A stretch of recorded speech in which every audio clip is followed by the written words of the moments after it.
Hello and welcome to On the Bench LFC. Thank you to everyone that is joining us live today.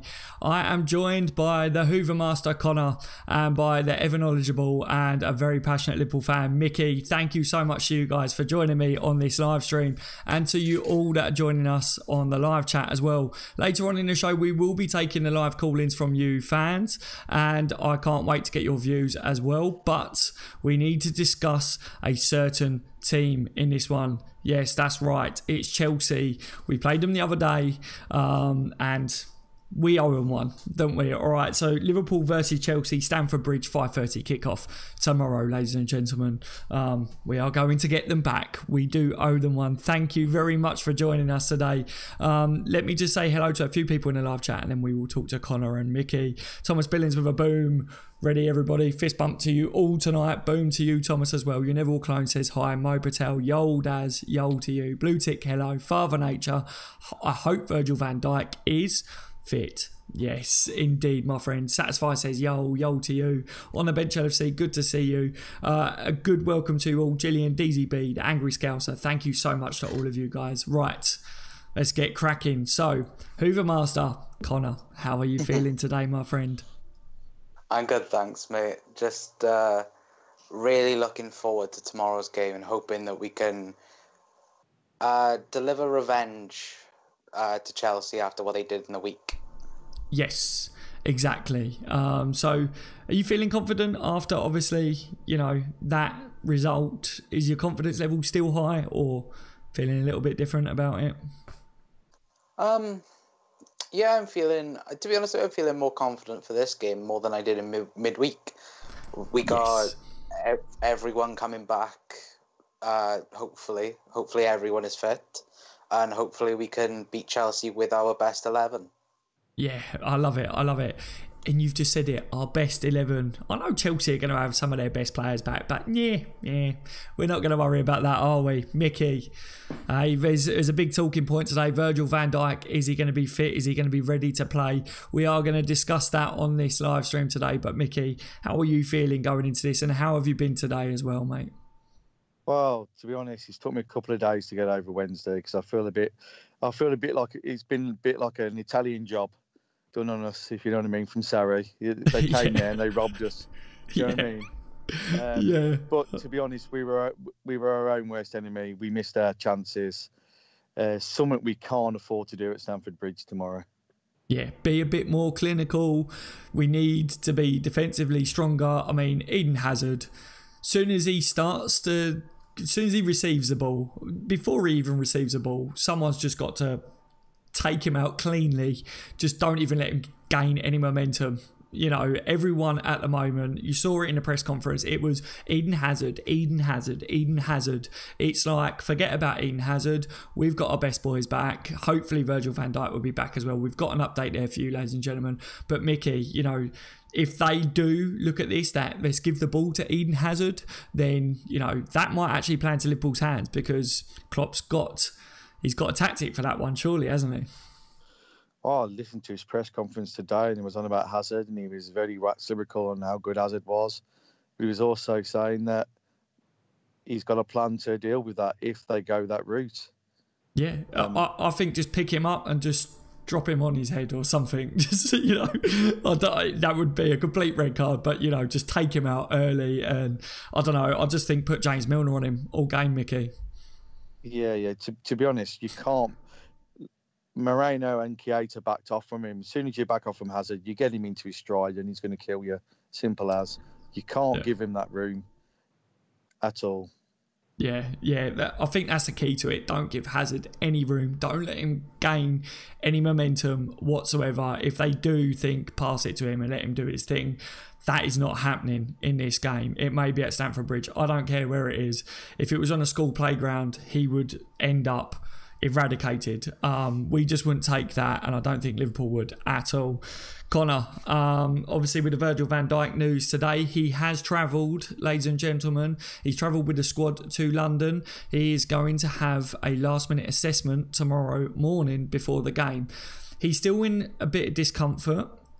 but he did put out on his Instagram, looking forward to another big game against Chelsea at Stamford Bridge tomorrow. So is that a hint from Virgil van Dijk that he's fit to play in this one, Connor? Or do you think that he's hoping that he will play? Do you think that Liverpool, Klopp, the coaches will end up having a final say on this one? What's your overall views on it, mate?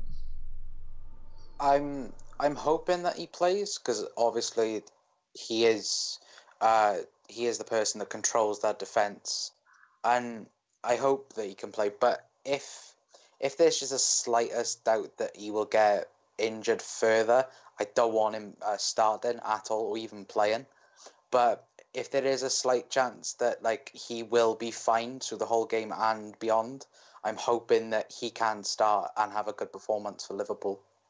Yeah, I hope so as well. I want to, it wasn't good when it was great to see that he's travelled with the squad and that there is a chance of him being able to play.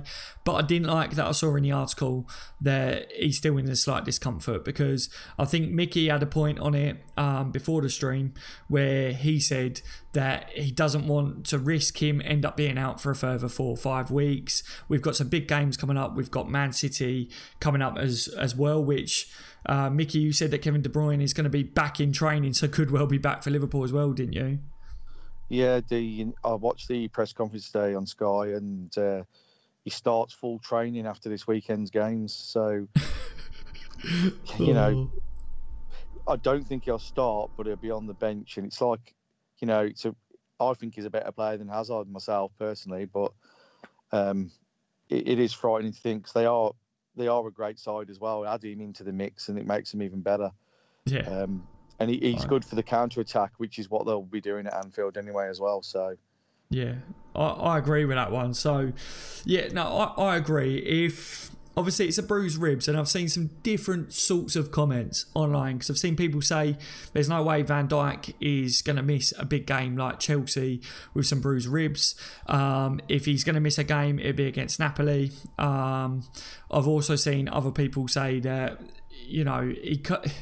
if he plays against Chelsea are going to stick the elbow in. They're going to do everything to try and unsettle him, to try and get him off the pitch. And we coming into the day, we don't want him risked if it is the case that he would end up out for a longer spell, because he is a key man for us back there. I have every faith in Liverpool's team and squad, and it would be great to see our other backline back, because as this show goes on, you will hear my key area on the pitch isn't actually Virgil. It isn't actually our attack. It is actually the left and right back.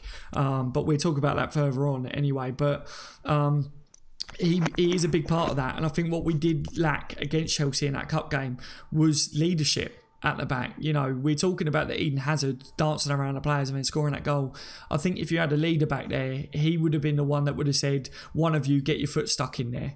Klopp spoke about in his press conference and said too many people were saying, I think the wording he was saying was, they was like, is that yours? Is that mine? Or something. I think he was just highlighting that not one of them stepped up to the plate and made a challenge and was like taking control of the situation. I think that's what Van Dijk would give you if he was on the pitch. He is the leader since he's come into the club. He's that leader back there.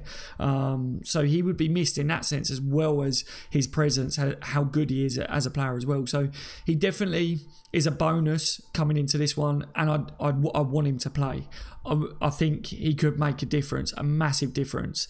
But at the same time, I definitely get your guys' views when it's like, if he plays and then he's out for 5 weeks, it's a huge loss.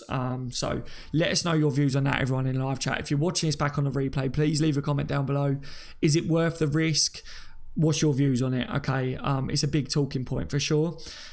Look, Connor, if Van Dijk doesn't play for us tomorrow, if it is too much of a risk, who plays in centre back for you, mate? Who replaces him? Because there's a couple of options there now. Lovren's back. You've got Gomez obviously returned anyway, but Lovren and Matip. I mean, you've got young Nat Phillips as well. But who do you think comes in for you, buddy?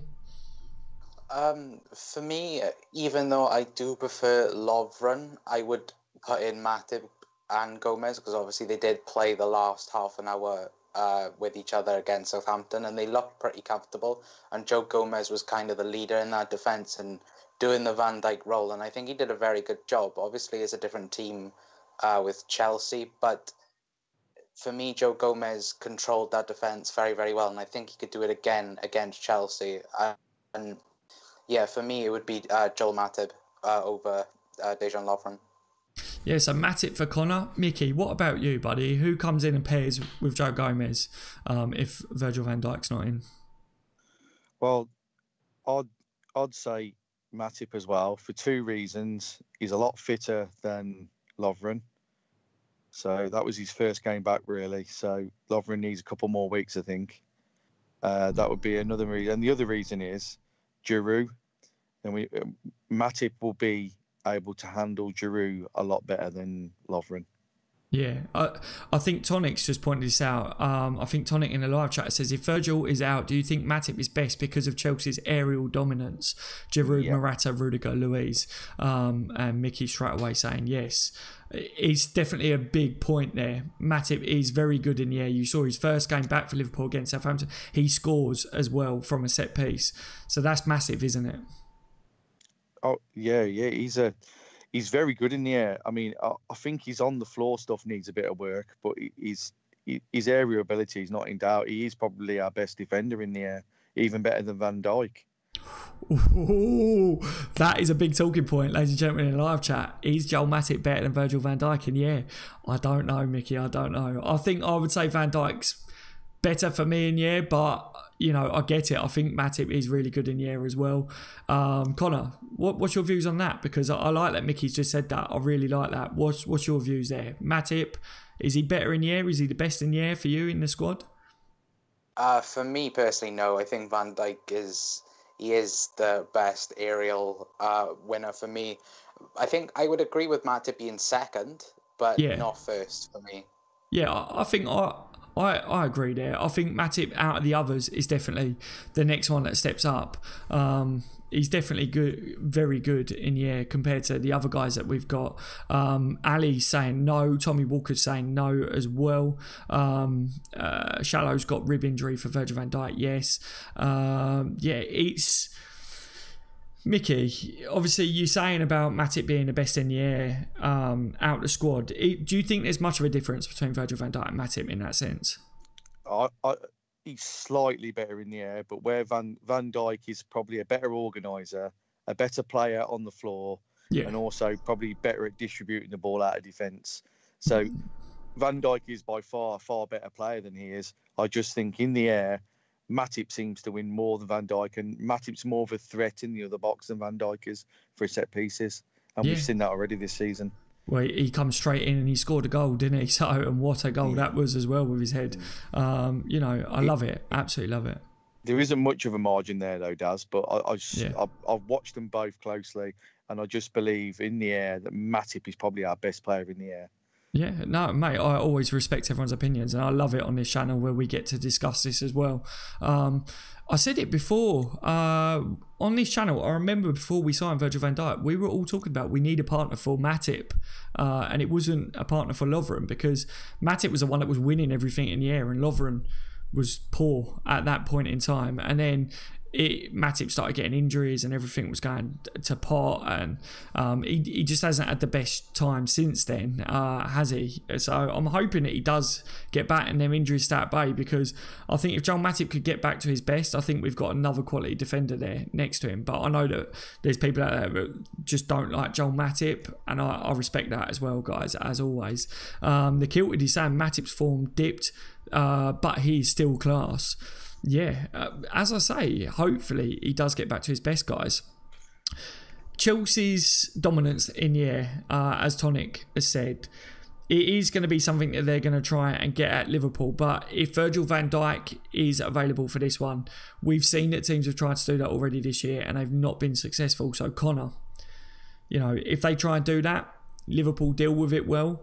Do you think that Chelsea may have to change their tactics to play against Liverpool for this game? Because maybe I'm feeling like if Klopp is saying that, oh, Virgil's not available, but he is available, that could be a bit of a clever way of doing things there. Virgil's actually behind the scenes not too bad and does come into this one. What do you think of that? I think that obviously Klopp will make sure that the defence is as good without Van Dijk as it is with Van Dijk, but it's like two different games from the one in midweek. If Chelsea set up exactly the same, which I don't think they will do, but if they do, I think then they are going to have a difficult time in the game because they are playing against our best 11 and they have to think of the front three, of Keita, of Milner, of the threat there. And it is, Milner and Keita did play against Chelsea midweek, but I think that this game is a different game completely. Yeah, no, I agree. And again, obviously leading on from the aerial presence that they've got, guys, you see on the screen at the moment my starting 11 prediction, and I was reading some comments on Twitter earlier where people were saying that they would start Fabinho again in this one, even though people wasn't fully impressed with his performance, but because of that very point of the aerial presence. And then I also saw people say they wouldn't start Fabinho because they don't think he's quite up to the speed and the level of the Premier League yet. But it's a good shout to bring maybe Jordan Henson into the midfield for this one from the beginning. Now, I went with Keita, Gini and Milner in there because I think that midfield three has done fantastically for us this season. But Mickey, I know that you, for one, selected Jordan Henson in your midfield. And is it Keita that is different from mine? I think you went with Gini, Milner and Henson, didn't you? I just think against Chelsea, they need a bit more of an engine than they do a bit of skill, if you know what I'm saying. Not saying the others aren't skillful, but I just think that Milner, Henderson and Gini offer a more of a robust midfield than adding Keita to it. Yeah. And also Keita was at fault for Hazard's goal as well because he pulled out of a tackle and backed off from him as well. So I just think that Keita is probably an important player in the game. Don't get me wrong, because I think we will see him from 70 minutes onwards when a bit of fresh legs. But to start with, I think he'll go with the solid three that he already knows from last season. Yeah, no, I get that, mate. Obviously, I'm reading a live chat right now. Liverbird is saying, I agree with your mid, Daz. So thank you so much for letting me know your opinion on that. Stephen says, Hazard skinned Henderson every time he got the ball, and Hendo was getting frustrated. Play Fabinho. So Stephen's saying about playing Fabinho instead of Jordan Henson in midfield. Blue Tick says he's got a question as well. So yeah, feel free to put it in there, mate. And of course, I will try and read it out in a second. Connor, your midfield three, buddy. Was it the same as mine? I think we was discussing it before. It was the same as mine, wasn't it? Connor? Oh, sorry. Connor's too busy hoovering in the other room. Connor, your midfield three was the same as mine, wasn't it? Gini, Keita and Milner. What was your feelings behind that, mate? Where was your head at with that? Why do you think we should go with that midfield three for this game? So I think that our midfield three, like that midfield three, it was the best midfield three at the start of the season. I think that they've had the most experience with each other, and I think that could be a main threat going to the Chelsea game. Yeah, I think that was where my head was at with it. I think those midfield three have done really well together so far. I really do get what Mickey was saying about Keita as well. I think Keita's kind of been thrown in the deep end compared to the other players that has come in the club, considering as an outfield player. I know Alisson is our number one goalkeeper, has been there, but Shaqiri's had a few minutes. Fabinho, we know how, Klopp is using Fabinho or not using Fabinho, but Naby Keita's been thrown in there. And I think we're just going to be seeing Naby Keita, his best games and his not so much best games. You're going to see it because I think Klopp wants to use Keita. I think he's got the ability. We're going to put him in there and he's just going to learn why he goes as he plays, sort of thing. And I think Keita is defensively good. Keita he's got everything, hasn't he, in midfield? And something that me and you was talking about, Mickey, before the stream was you said something you want to see more of from him, because I said I miss the days of watching Gerrard or Alonso or those sort of midfielders really take shots from midfield and score screamers from outside the box. It's something that I think Liverpool are lacking at the moment. And you said you want to see more of that from Naby Keita because we know that he can do that. Do you want to see more of that from the other midfielders as well, Mickey? To be honest, him and Gini should be able to do it more often. I just think sometimes in the last few games they've taken the wrong option and they've passed it out wide to somebody and then it all breaks down. I think sometimes they can just take it on and shoot themselves. And I think Keita, he's come into the club and he's gone, well, this is new to me. I want to be popular amongst the players. I'll pass to him, Where there has been times where I look at it and think, well, why didn't you shoot there? And he has been unlucky. He has had a few saves. I mean, for his own sake, he does need a goal as well. But I just think that, like you said earlier, and I've totally agree with you, we don't seem to shoot from outside the box. And I don't think we have done since Chamberlain got injured, to be honest. Yeah, I think he was our player that was starting to really drive through midfield. And he did discuss this as well. He said he was given a licence to drive at the other team through midfield and really get up there and help the attack, whether it was to create space for them, to thread a ball through to them, or to take a shot on himself. And I was so gutted when he got the injury because it was really refreshing to see that from a midfielder, and I was hoping that Naby Keita would come into the club and just do that from day one. But we've got to remember that it's a new league, he's moved country, it's all new for him as well. But I want to see it from the other midfielders. You're talking about, in my setup there, you've got James Milner, you've got Naby Keita there. James Milner is more of an engine. He's more of someone that you'll see him here, mate, runs out to the wing to spread the play out a bit. He will create space. He would get out on the wing to be able to supply a cross into the box.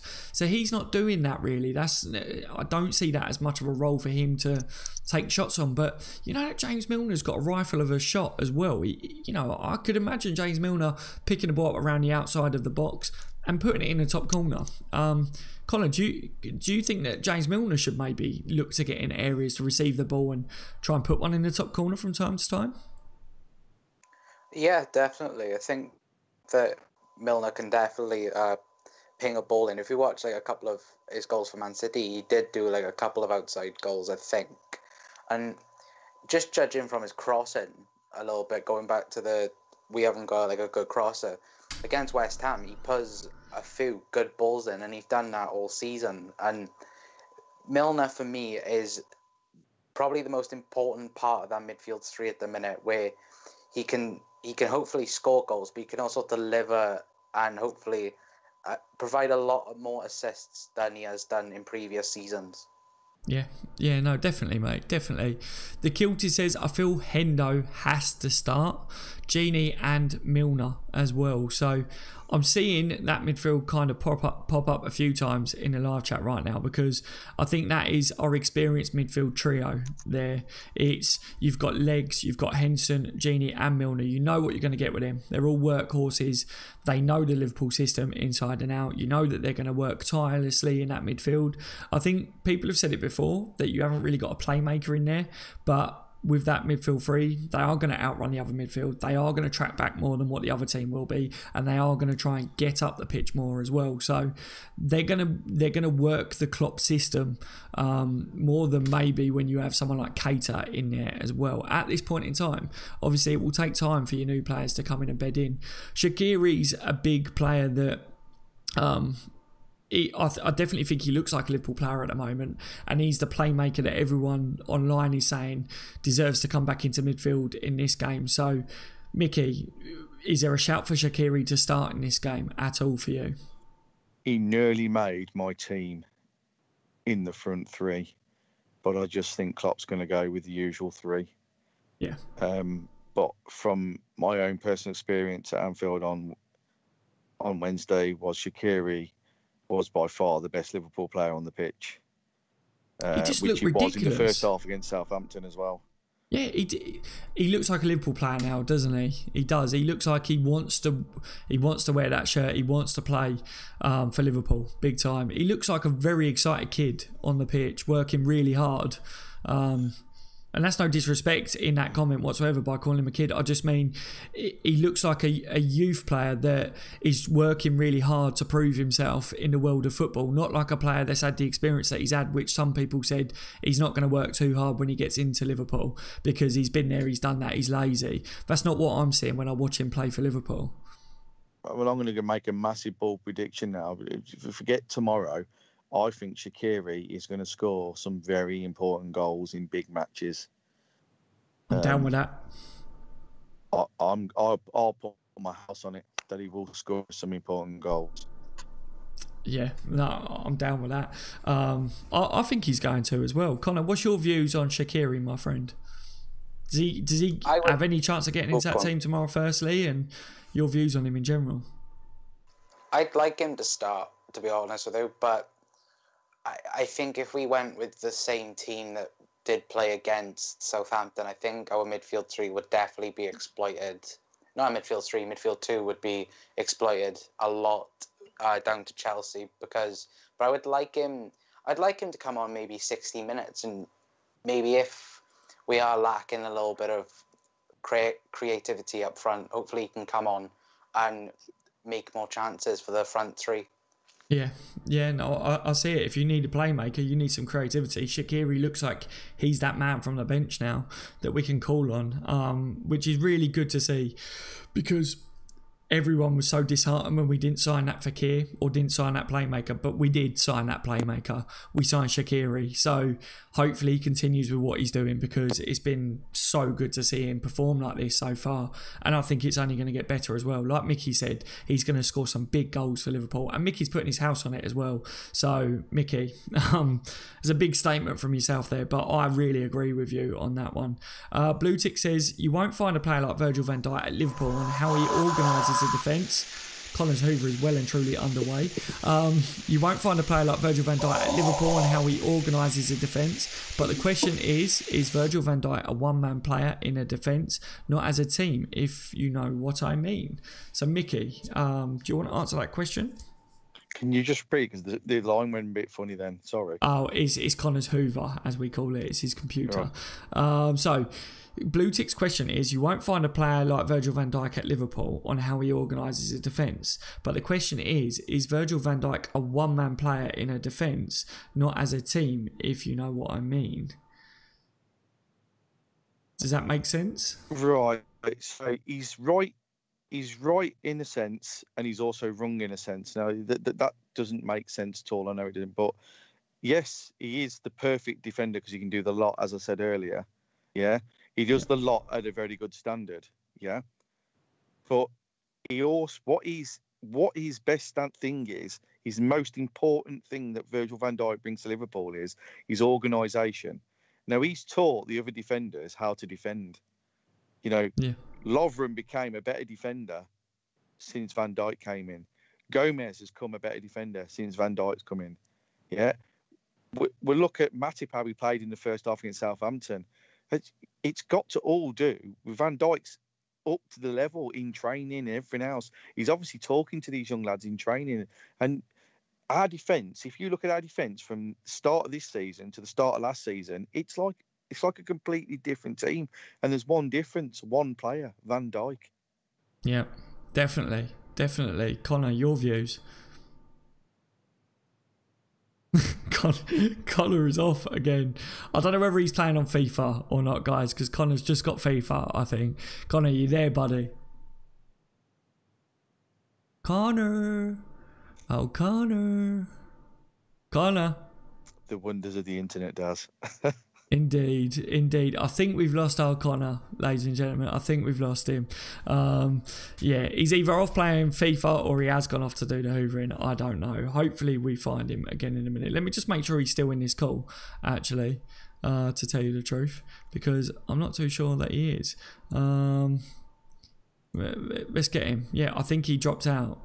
I think it was because of the Hoover incident. I think his Hoover was kicking off big time. Yeah. So it did go a bit funny, and then obviously he went. Yeah, definitely. But anyway, going on the point, so keep everybody engaged. The point is Van Dijk is single-handedly a great defender, but he's also a team player, and he's brought a lot of structure to the Liverpool back four. Yeah, and he's hopefully, if he does get injured, that it carries on and they carry on learning and carry on listening to him, because he doesn't have to play to be an influence. Yeah, definitely. I agree with it. I agree with it fully. He is a massive influence, and he has been. I think Fizzy is saying here, has Virgil van Dijk made the biggest impact since Klopp has arrived, or would you say that Salah or another signing has, mate? You know, for me, I think Virgil van Dijk has probably made the biggest impact in the sense of what you were saying there. He's brought a lot of leadership qualities into the team, and he's helped us massively steady the ship at the back. Salah's come in, and don't get me wrong, Salah was breaking records. He's been fantastic, and we know his threat. We know, I say it all the time, Salah's not just about goals. Even though at the beginning of this season, everyone was going, oh, Mo Salah's not at his best, he's not scoring loads of goals, and he's not doing what he did last year. It was the same start as what he had last year and stuff, but without getting into that debate, Salah's work rate defensively looks a lot better this year, so he's worked on that for me. He does a lot more for Liverpool than what he's seen. So I think Salah is a very important player for Liverpool. But I think Virgil van Dijk has probably been the most important player so far to what I've seen because of the points that you was bringing up, Mickey.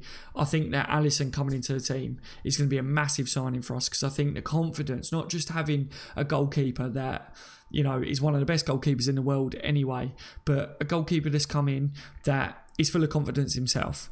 Because for too long, we had goalkeepers that was at the club that none of them knew who was going to be number one goalkeeper, after the next couple of months. You had Mignolet there, you had Karius there, and it was like they was always competing.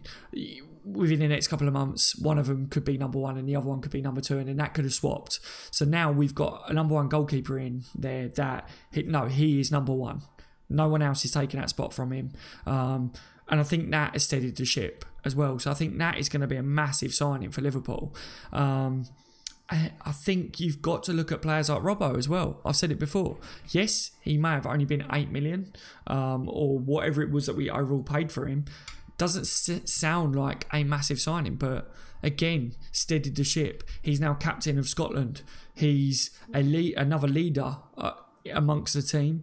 But I think that we haven't just got better defensively because of Virgil van Dijk at the back. I think there was a big reason behind us getting better defensively from, the staff, the coaches working on us defensively from the front, the tactics that we play, because that's a big part in how we defend from the front. To the right back, Trent, he got thrown in the deep end when Klein was out, and Gomez was playing at right back sometimes, but they stepped up to the plate. Trent was fantastic, and he adds a lot in that role. We've got to talk about that in this stream. And then Robbo at left back, massive impact. Lovren, since he's been at the club, Mr. Inconsistent, you could say. And then last season, Champions League run, started being more consistent, was going up there, had a fantastic World Cup as well. And now this year we've seen Gomez come into that centre-back spot and been fantastic in there. So defensively, we just got better in a lot of aspects. And I think Virgil van Dijk did have a big part in that, but I think there was so many factors that come into it, and I think there's a lot of praise to be shared around a lot of players as well there. Mickey, do you want anything else to add to that subject? Well, you see, Robbo was an important signing, but it was a signing when it was made that we all went, "Ooh, why we brought him?" Yeah, I know. It's just it's an amazing turnaround. But if you look back and you think Hull went down because they didn't score enough. They had a great defence, and Maguire was in that defence as well. So it wasn't a bad upbringing for Robbo at Hull. So yeah, no, I agree, mate. I agree. Tyranny LFC says, found this channel by chance today. Quality stuff, mate. Absolutely love this and the concept of bringing Copites together all around the world. From Matt, a massive supporter from Kent. Well, massive shout out to you. I'm really glad that you've managed to find this channel. It seems to be the way. People seem to stumble across these channels accidentally or stumble across other things. I did it myself. I used to watch Red Men TV. I used to watch Jack Mac LFC. I used to watch Duncan. Cop Talk. I used to watch all these other channels, and you do stumble across them, but it is really nice that we can talk to other Liverpool supporters from all around the world, and on this one, hear what they've got to say as well, because we take live call-in. So, welcome to the channel, mate. I hope you enjoy the content moving forwards, and I really look forward to hearing your views as well. Fizzy says, Alisson helps the back four so much in terms of confidence. Playing in a back four when you know your keeper is boss helps massively. It's so true. That is so true. Mosian says, hi, Daz. Yes. Clapping my hands. There we go. Me and Mickey are both clapping our hands. Yes, the keeper is boss as well. I love it. Moses says, hi, Daz. I hope you're well. I hope you're well too, my friend. Welcome to the stream. Massive welcome to the stream to all you that have joined us tonight. Thank you so much.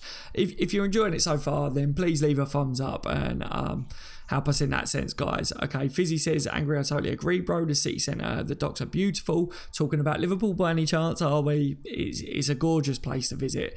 If any of you guys haven't visited Liverpool yet and you aspire or you dream of going to Anfield, I recommend, Mickey, you will agree with me on this. Anyone that is visiting from, if they're coming from America or from a different country and they want to come over to visit Anfield or to go to a match, they should do it. They should plan to do it for a good week so that they can visit Liverpool, do the tour of Anfield. There's so much more to do with Liverpool, isn't there, than just going to Anfield as well. Oh, what a fantastic city full of fantastic people. Yeah. Even the bitters are nice. Do you know what I mean? Yeah, definitely. Definitely. No, that was a little bit joke. No, honestly, as you know, Daz, I stayed in Liverpool overnight on Wednesday and I spent nearly all day the next day at the docks.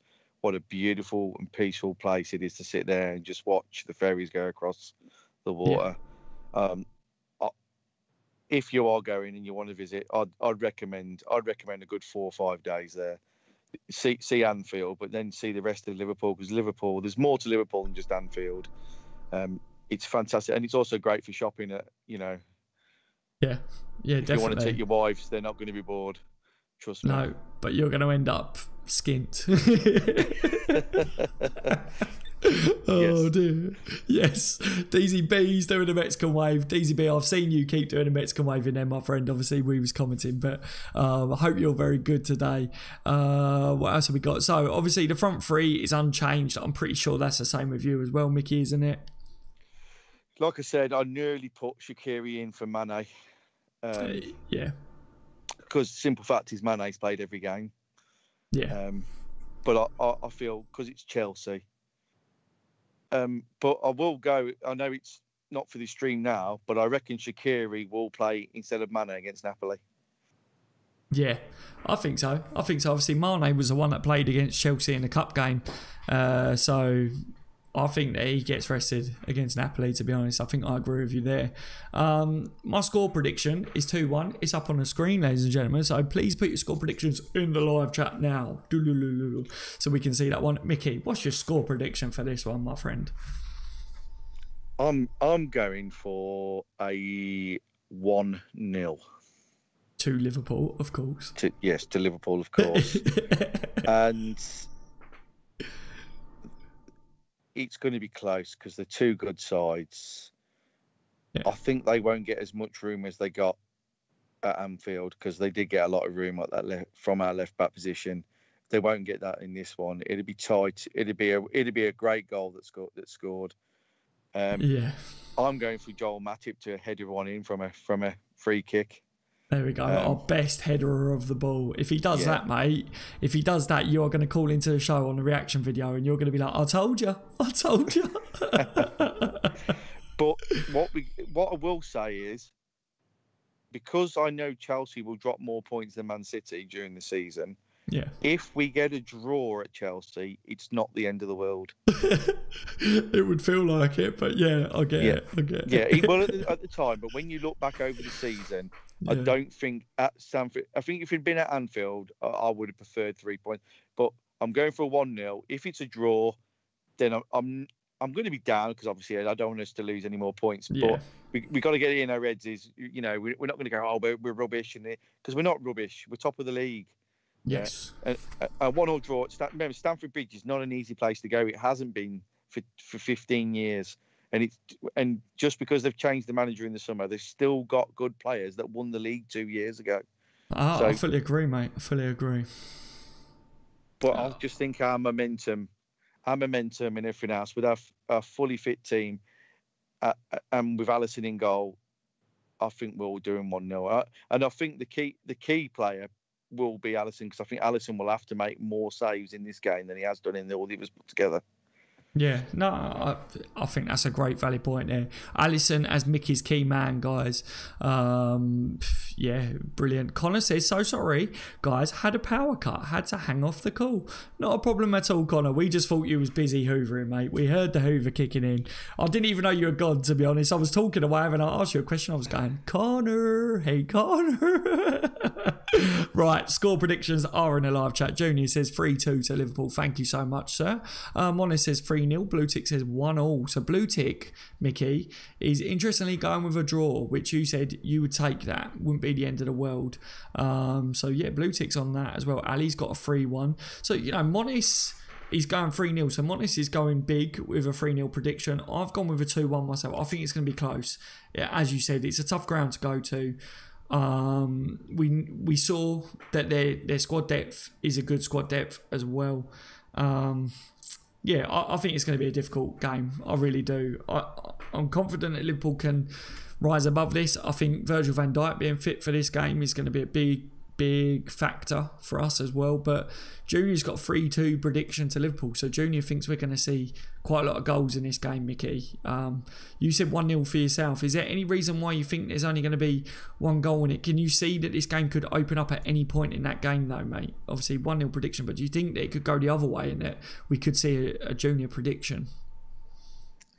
I don't think. I think both defences, both first team defences are very good, and the first team goalkeepers are very good. I just think it'll be a close one. This one, unlike the Man City match, I think the Man City match will be a far more open affair and will have more goals in it.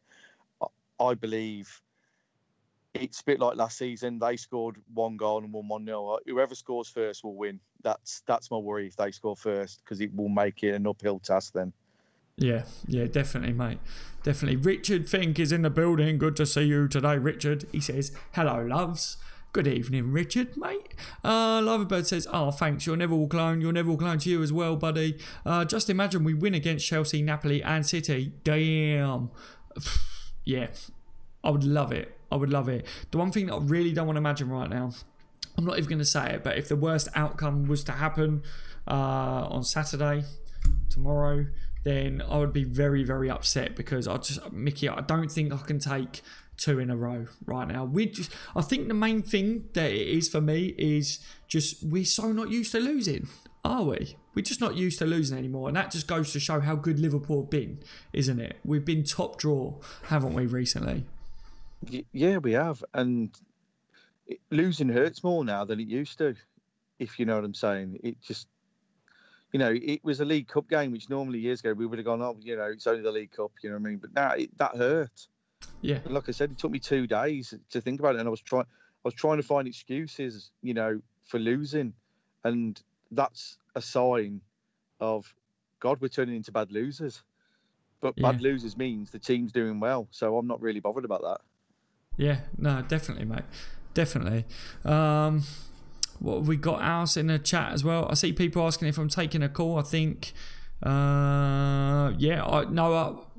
we are going to be taking calls any minute. Obviously, Mickey and Connor start the show off for me on these match build-up shows. And yeah, then I'll take calls. It's been over half an hour anyway. So, Mickey, is there anything else that you want to say on this game, buddy? Yes, I do. I want to mention something about Moreno and how bad he played on Wednesday. He was the weak link. Chelsea did exploit it, and to be honest, Hazard moved across there, and his goal was from that side. And on that, yesterday morning, Liverpool promoted Adam Lewis from the youth team to train with the first team, and he's a promising left back, an 18-year-old England under-20 international. We need another backup for a left back, and I personally think Klopp's seen what happened on Wednesday and thought, we need to see what resources we've got at left back in the club. Yeah.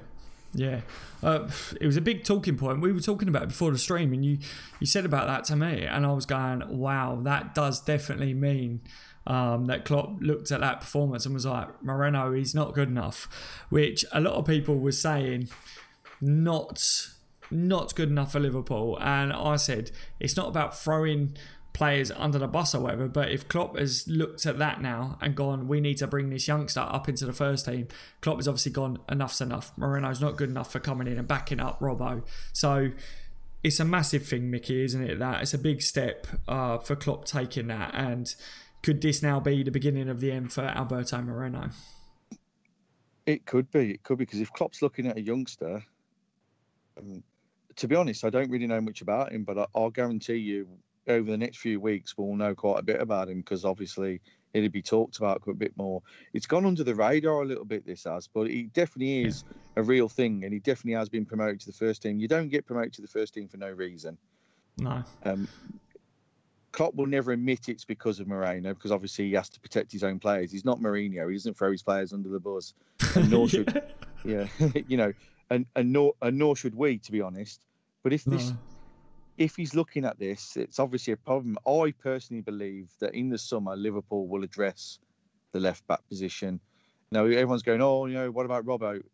You need more than one good player in the position. Yeah. Yeah, we do. Klopp said it, didn't he? He said you need like 20 quality players. And Moreno just doesn't make the cut. I see Liverpool fans before saying that push him higher up the pitch, playing as a winger. And I said he's not good enough to really play that winger spot for me either, personally. I said I would rather see Woodburn or someone like that play. And your word straight away, Mickey, was I'd play Camacho. So I'd rather play Camacho further up than him. People say, well, Camacho's right-sided. Camacho can also play on the left as well. So yeah, and Camacho probably could do a better job at left back. Like I say, it's nothing personal with Moreno, because I've said it before. He looks like he's a lad that everyone gets on with in training. He looks like he's a good lad and that, but I looked at Karius today. There's clips of Karius doing well for his team, making good saves and stuff. And I was like, fair play to him. He's gone away because he wants to kickstart his career again. He didn't have the best time at Liverpool, and I salute him. I'm like, brilliant, fair play to you. It didn't work out at Liverpool. I wish him all the best. Moreno, it's not working out at Liverpool. What's he doing? He's staying at Liverpool and just picking up a cheque. I think if I was a professional football player, I'd want to go and find a team to kickstart my career again. That's what I would want to be personally doing. He's not going to get in over Robbo ever, because there is a big step in quality there. And I do see in the near future that Klopp does try and address that area in a transfer window. There was something else that you wanted to say about a transfer as well, wasn't it, Mickey? I think you said before the stream. Well, the breaking news today was Aaron Ramsey's contract talks with Arsenal have definitely broke down, which means now Arsenal are thinking of cashing in on him in January, because they don't want to lose him on a free.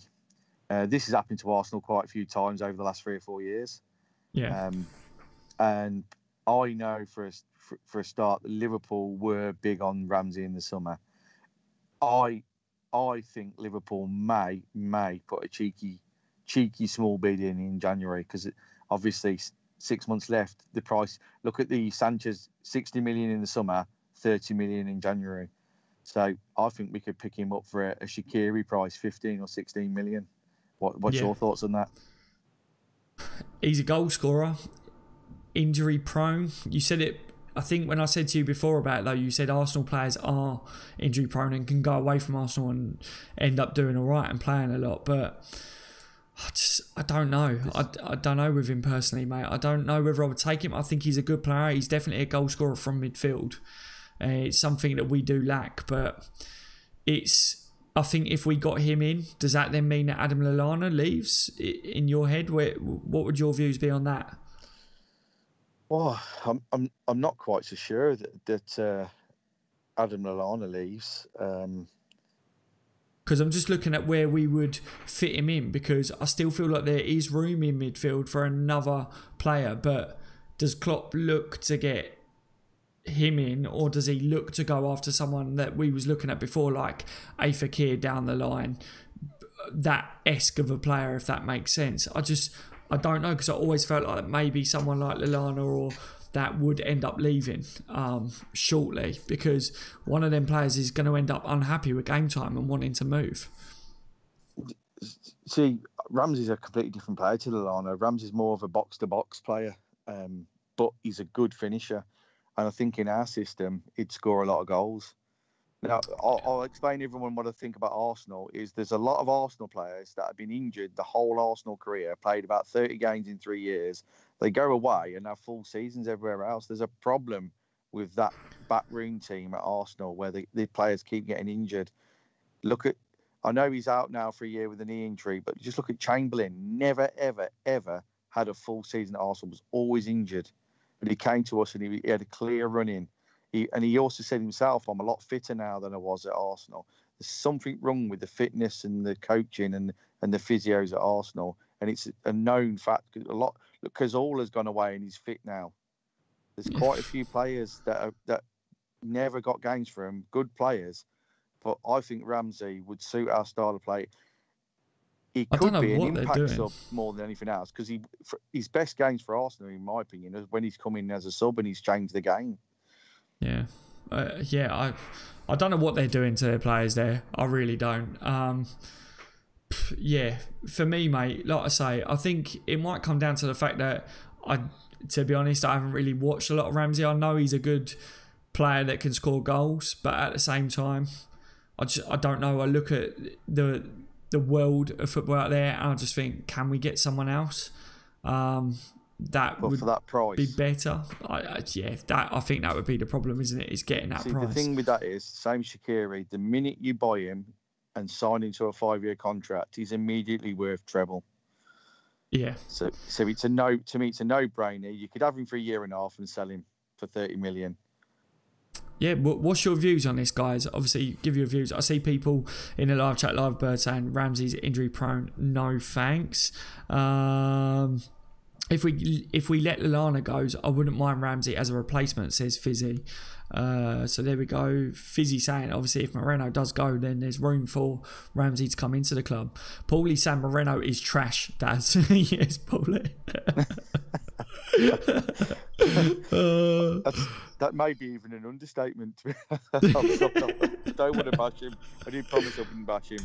Yeah, well, yeah. We said before the stream, I said I never come on my live streams and ever bash players. You know, you can say that they don't make the cut and stuff like that, but I think now finally Klopp is looking at it and going, he's just not good enough to be calling up a youngster to the first team training in that place. He's obviously looked at that performance and gone, Chelsea just identified you, they went at you and you just couldn't deal with it. Ali says Ramsey is not for LFC. I'm just trying to get a few of you guys. I remember everyone saying that about Chamberlain, though. Yeah, no, I thought that. I remember a lot of people saying that they wouldn't have took him, but they did. What else have we got? Before I go, I'd like to know in the chat, if we were to buy left back, who would everybody in the chat like to see? Because we spoke about this earlier and it's quite interesting how we all had different players we look at. So go on then. A question for the live chat for you guys that are watching the replay about right now. We're talking about Moreno in this one as well, and saying that over the next couple of transfer windows we could possibly go and buy a left back. You're talking about Robbo's our first choice left back. So who do you buy? Who do you go out there and target? Now, who was your one, mate? I think Chilwell was a good shout for me. Yeah, Chilwell was mine, and Connors was Turney from Celtic. Yeah, and I think I said Sessegnon, wasn't it? Yes. Yeah, so there we go. So we've just given 3 choices. So you can pick one of the 3 there, or you can throw another one in randomly as well. Morso says, nice hat, mate. Thank you very much. It's a new one because my other one was just getting covered in dust because I hardly ever wore it, and it was just sitting there, and it just gathered dust. When I come on a live stream, it just looked dirty all the time. It was just sitting gathering dust. I come on a live stream, everyone was like, you need a new hat, mate. I was like, I just need it to be hoovered off or something, really. You need Connor to bring his Hoover over. Yes, exactly. Josh says Sessegnon. Yes, have some of that. Ali says Marcelo, left back. Noah's got Smeetser as well. Kevin, we do need a left back and possibly another summer back up as cover for Virgil. Mickey, cover for Virgil Van Dijk. Do you still think we need it? I think we're all right in centre back. We've got quite a few. And I did a shout out earlier. If you remember, we were talking about the centre backs. I think because Klein isn't very good at going forward, but good in defence, Klein could move into a centre-back position. And you even said, yeah, in a back three, he could easily do that right-sided centre-back. Yeah, yeah. I think so. I think if you're playing a back three, Klein as the right one, I think, would do a job there for sure. I could just imagine Virgil, Gomez and Klein maybe down the line, possibly.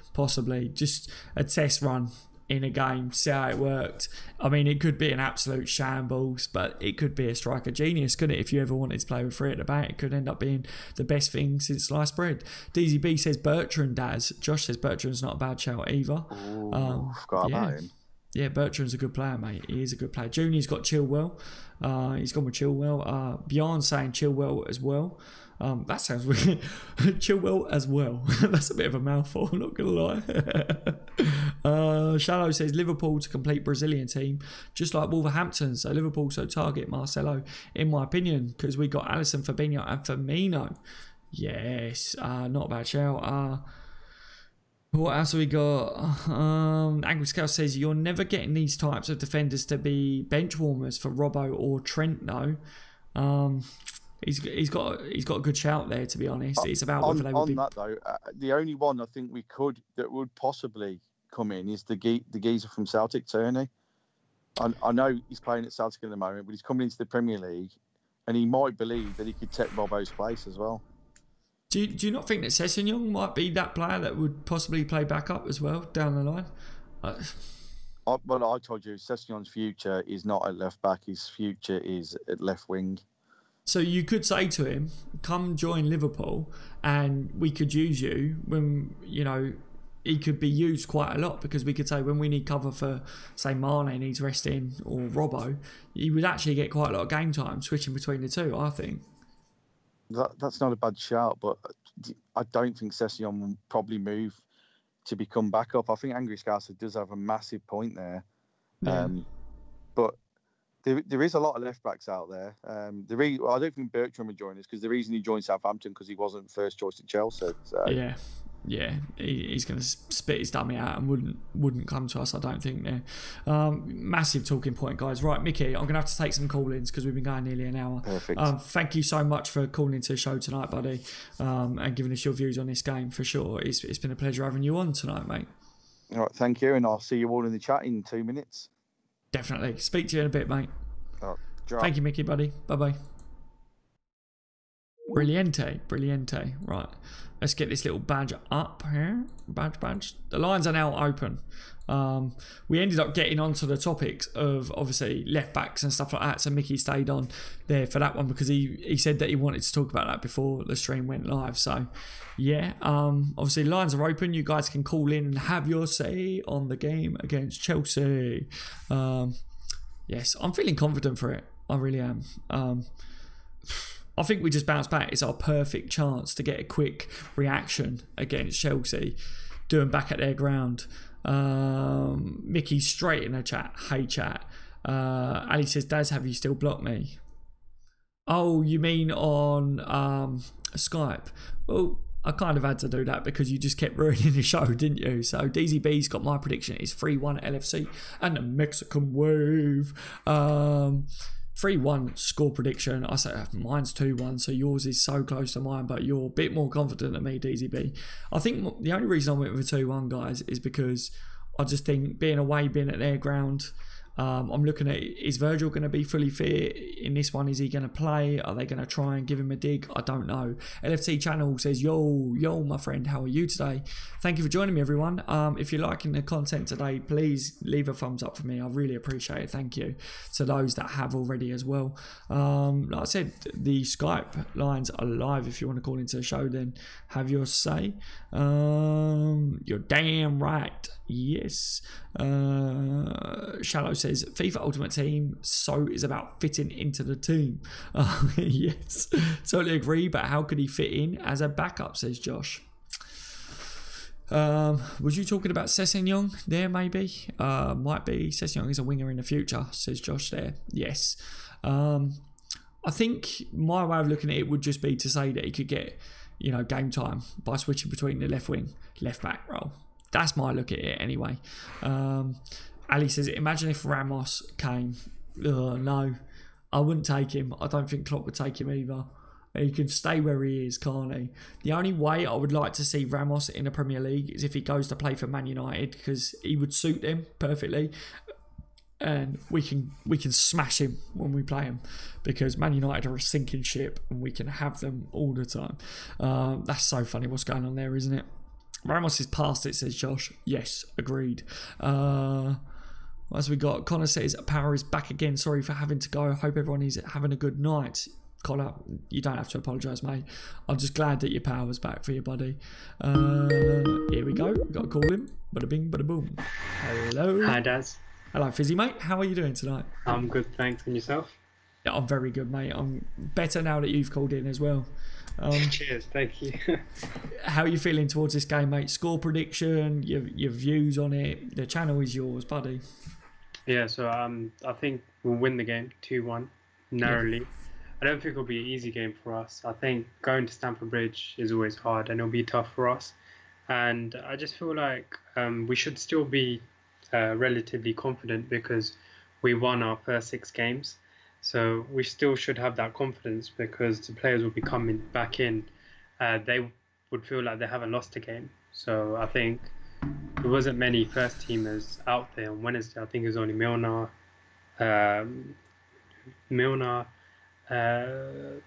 who else was playing? Moreno, I can remember. Yeah, so they're the two off the top of my head. So I feel like we'll still have that mentality of winning and that confidence will still be with us. And also, I just feel like with Chelsea, they played just relatively the same players on Wednesday and then last week and then in the Europa League. So I feel like maybe fatigue could come into it. Would you feel about that? Yeah, no, I agree, mate. It could come into it and it could play a big part. What's your starting 11? Have you got James Milner in there and Mane?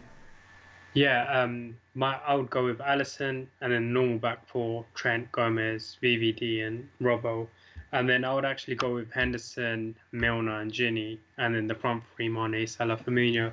The reason why I would play Henderson in front of the back 4 is because I feel like he'll be able to give more protection to our back 4 than maybe a Ginny playing.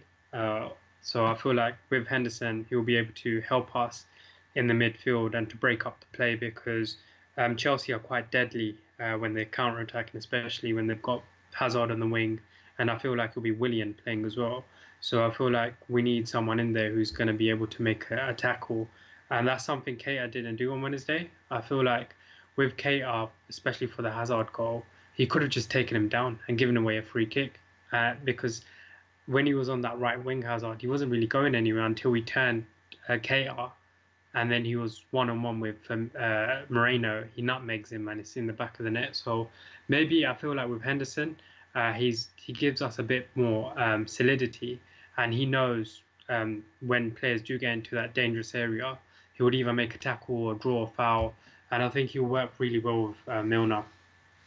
Yeah, definitely, mate. Definitely. I see Blue Tick saying he's got the same lineup as you as well. And I think... yeah, we do need a bit more solidity in midfield as well. I agree. We need someone that's going to take... we need leaders in this game. It's something that we lacked in that cup game, didn't we? And Klopp said it in the press conference. He said, we need someone that's going to just take charge in situations and go, it's my ball. I'm going to put my foot in here. And he said in the cup game against Hazard, too many players were just going, oh, he's got it, and just leaving it to the other player. For me, in this game, I think the biggest thing for me is having Robbo and Trent back in the team because I think they help us get out from the back and they also give us so much more going forwards. What's your views on that, mate? Yeah, I totally agree with the point that we don't have any leaders out there. I was very disappointed with Lovren because Lovren over the last year, he's grown in confidence and he's been quite vocal in the press. He's always talking about our chances and what we need to do. And he feels like he's almost a leader, but then he isn't on the pitch, if that makes sense. It's like in the media, he portrays himself as a leader. But on the pitch, we don't see it enough. And I was quite disappointed with his performance because he's come back into the League Cup game and he should be one player who should be worried about his starting place, especially how Gomez has started the season. If Gomez didn't start that well, then, there could be a case of bringing Lovren back in for the league games. But I think every Liverpool fan right now wants to see Van Dijk and Gomez. So I feel like with Lovren, I was very disappointed with him. He could have done better, especially because he was playing left-sided centre-back. It was his job also to make sure Moreno's in position, Keita's tracking back. He didn't do that enough for me. And I feel like maybe if we had a Gomez instead of a Lovren, I think maybe he would have been able to do that, because I feel like he's learning slowly off Van Dijk. And we need to be ready for maybe having Van Dijk out, due to suspension or injury sometime in the season. And we need players like Lovren and Gomez and Matip to step up and take that leadership role. So I feel that was just missing on Wednesday. And yeah, as you said, I feel like the fullback areas will be key to how we play, because they kind of almost start the attack sometimes. We didn't see that ball from Klein into the midfield, whereas Trent could do that, and Robertson. Yeah, no, definitely, mate, definitely. As always, Fizzy, I think you're so good when you phone into the shows. Having our attack back as well, mate, having that front three. I mean, Daniel Sturridge did score a good goal. Mane was on the pitch. But having Bobby tracking back the way he does and getting stuck in defensively. Chelsea, they're not going to have as much... They're not going to be able to come at Liverpool as much as what they did in the game, in the previous game. I mean, we saw, especially at the beginning of the game, they was passing it around freely. They was just doing what they wanted for the first half an hour, I would say. We did stop that quite a bit, but having Salah on the pitch, having Bobby up top as well with their work rates and the threatening behind, they're going to have to think a lot about those two and what they're doing behind them constantly. That's going to have a major effect, isn't it, on them? I don't care about it being at their ground. They are going to always have this in the back of their mind. Where's Bobby? Where's Salah? And Mane, of course. But Mane was on the pitch the other day. But that's a huge bonus for us going into this one again today, isn't it? Yeah, spot on. I feel like the first half against Chelsea, they just had too much time in midfield. Cesc Fabregas was picking up and he was spraying balls all over the park. And it was just incredible how much him and Kovacic were getting on the ball. And our midfield couldn't get near them. And I think one key factor in how we play is, as you mentioned, Firmino and Salah and Mane. They press and they don't give defenders and midfielders time on the ball. And I think tomorrow, Jorginho will be playing that deeper role. And I think Firmino is going to be so key in pressing him and not letting him have time on the ball. Because I think if Salah, Firmino and Mane can press really high up, and I don't feel Chelsea would have as much time on the ball as they did at Anfield in the first half, because they controlled the first half. And that was down to us not pressing. And that's where it comes in about Daniel Sturridge. That's one thing we lack when Sturridge comes into the side, is that pressing from Firmino. He can't do that because he hasn't got the legs. I don't blame him, obviously. But it's going to be very vital having Firmino back in the side, because I feel like he'll be able to press high up and we could win the ball high up and do a lot of damage. Yeah, definitely, I agree, mate. Paul says we need to up our game from what we have done so far this season, or they will turn us over. Do you agree with that point, Fizzy, that, we do need to up our game in this one, or they will turn us over? I mean, they're up there competing with us for the title this year. They are a top 4 team, in my opinion. They did beat us in the cup. I'm looking at that loss. I was upset with that loss because we don't like losing, but at the same time, it could be the kick up the backside that we needed. Yeah, I think as the season started so well, we were bound to lose at one stage. And if there was any game you would ask me or any Liverpool fan what we would lose, it's probably the cup game. Although we don't want to lose the cup, we want to win the cup. But I think if it came down to the league game or the League Cup game, I think we'll take the loss in the League Cup game because of how well we've started.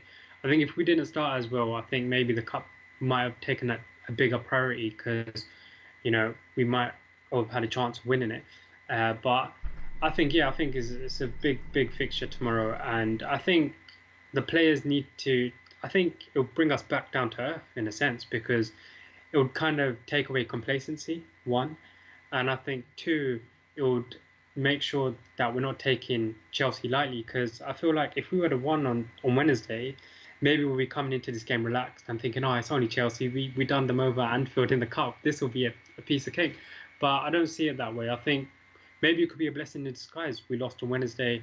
We'll come back ready today. And I think the first team will have a point to prove tomorrow. because I feel like the fringe players had their chance on Wednesday and they failed. And I think the first team should want to show why they are playing week in, week out. And they need to make a statement tomorrow and win. Because next week we've got Man City. We just can't lose this game. We cannot lose this game going into Man City, because if we lose this game and City have got Cardiff tomorrow, they will go a point ahead of us. And then imagine they beat us next week. We're already 4 points behind by the time you know it. So it's just key we don't lose tomorrow. Yeah, no, I agree. It's that feeling going into this game that it's a must win. We must beat Chelsea. We must beat City. Yeah. You know, I feel like that every game these days with Liverpool. We must win this game. We must win this game. It's just an expectation level of being a Liverpool supporter now that I think the players have as well. We must win this because we are that good these days that everyone's talking about us. I mean, Chelsea's manager has said that he believes that we should win the league. Do you agree with that? He's saying about we've had the same manager now for these years, or do you think that was a bit of a mind game thing from him before this match? Yeah, I think he's playing mind games. He did it on before the cup game as well. Yeah, I think he made a comment about how we're stronger than them, or like it's just mind games. I think he's entitled to his opinion, but I just feel like it's something Jose Mourinho would do. You know, he would just make a comment, oh, they should be winning the league because they've spent this amount of money or they've had this amount of time. But one thing I would like to point out, Chelsea won the league last year in 2017. They won the league under Conte, not last season, 2 seasons ago, but they won the league only last year in 2017. And most of their team is filled with players who won the Premiership once or even twice. So if anyone who has experience of winning the league is them and not us, we might be ready to win it in terms of we've got the players now to do it, but we don't have the experience that they have. They've got David Luiz, Hazard. They've got the players who've been there, done it. We haven't really got a player in our squad, apart from Milner, who's won the league.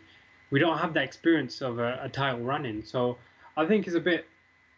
He's going to say that to put more pressure on us, but I think that was just... I do get it. We've had more time under Klopp. But I think Sarri and the players he has at his disposal, he can't complain really, because they've made a perfect start almost too. Yeah, definitely, mate, definitely. You know, Mickey had made a point about we don't have to beat Chelsea. A draw would be enough. Would you take a draw against Chelsea?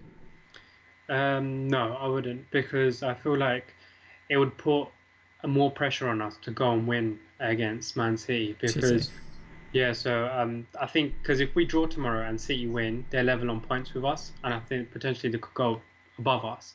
And I think psychologically we don't want to be going into the Man City game thinking we have to win, because if we win tomorrow, we'll still be top of the league and 2 points ahead of City. Worst case scenario, next Sunday we could afford to draw against City, and who's the better team, City or Chelsea? City. So I think if we beat Chelsea and then get a draw against City, that's one fixture gone that we played City, and there'll be more pressure on them to having to catch us and keep winning and make sure we stumble, because I feel like they've got a few hard fixtures coming up too. So we have to win tomorrow. There's no we could maybe nick a draw because we lost in midweek, and we just can't let our confidence go now after starting so well. Yeah, no, I agree. It's a massive confidence situation as well, isn't it, this game? Eric says, for me, too many changes look disjointed most of the first half. Good to see you today, Eric, mate. Thank you for joining me. Morso says, if Milner is on his game tomorrow, he will have Kante in his back pocket. You know, if Milner starts and he's on the top of his game, Milner's one of our best players this year. Genie as well comes into the equation. If he's on the top of his game again, you know, Chelsea are going to be fielding their best team. We're going to be fielding our best team. The one thing that you can guarantee is that it's going to be one hell of a matchup, because both teams are strong, aren't they, mate? Yeah, they really are. And one thing I'd like to point out is, I don't know if you watched Chelsea this year, but he's actually changed the position of Kante. So Kante normally used to be a holding midfielder who'd do like the dirty work, playing the number 6 role. He's actually now pushed on, and Jorginho's played that deep line role. So maybe I feel like if we could really stop Jorginho from playing and passing it out from the back, I think we could have massive success in being able to hurt Chelsea on the counter attack. And it'll be interesting to see what Kante does. Does he man mark Salah? What would his role be? Because he's playing more further up the pitch, and I don't think he's that great further up the pitch. He's better playing deep role. What do you feel? Yeah, no, I fully agree with that, and I think we could really throw them off their pace. I think we could really put them off their game tomorrow. I really do think we could, and I think Bobby's going to be a massive factor in that, like you say, like earlier on. I think if we do that, we can make them play how they don't feel comfortable playing, which means that we've got massive advantage against them, which is what I'm hoping does happen. But it's a very difficult one, and I think this is where our left and right back is a massive key for us, because in the cup game they looked at Moreno as a weakness, and they got at him.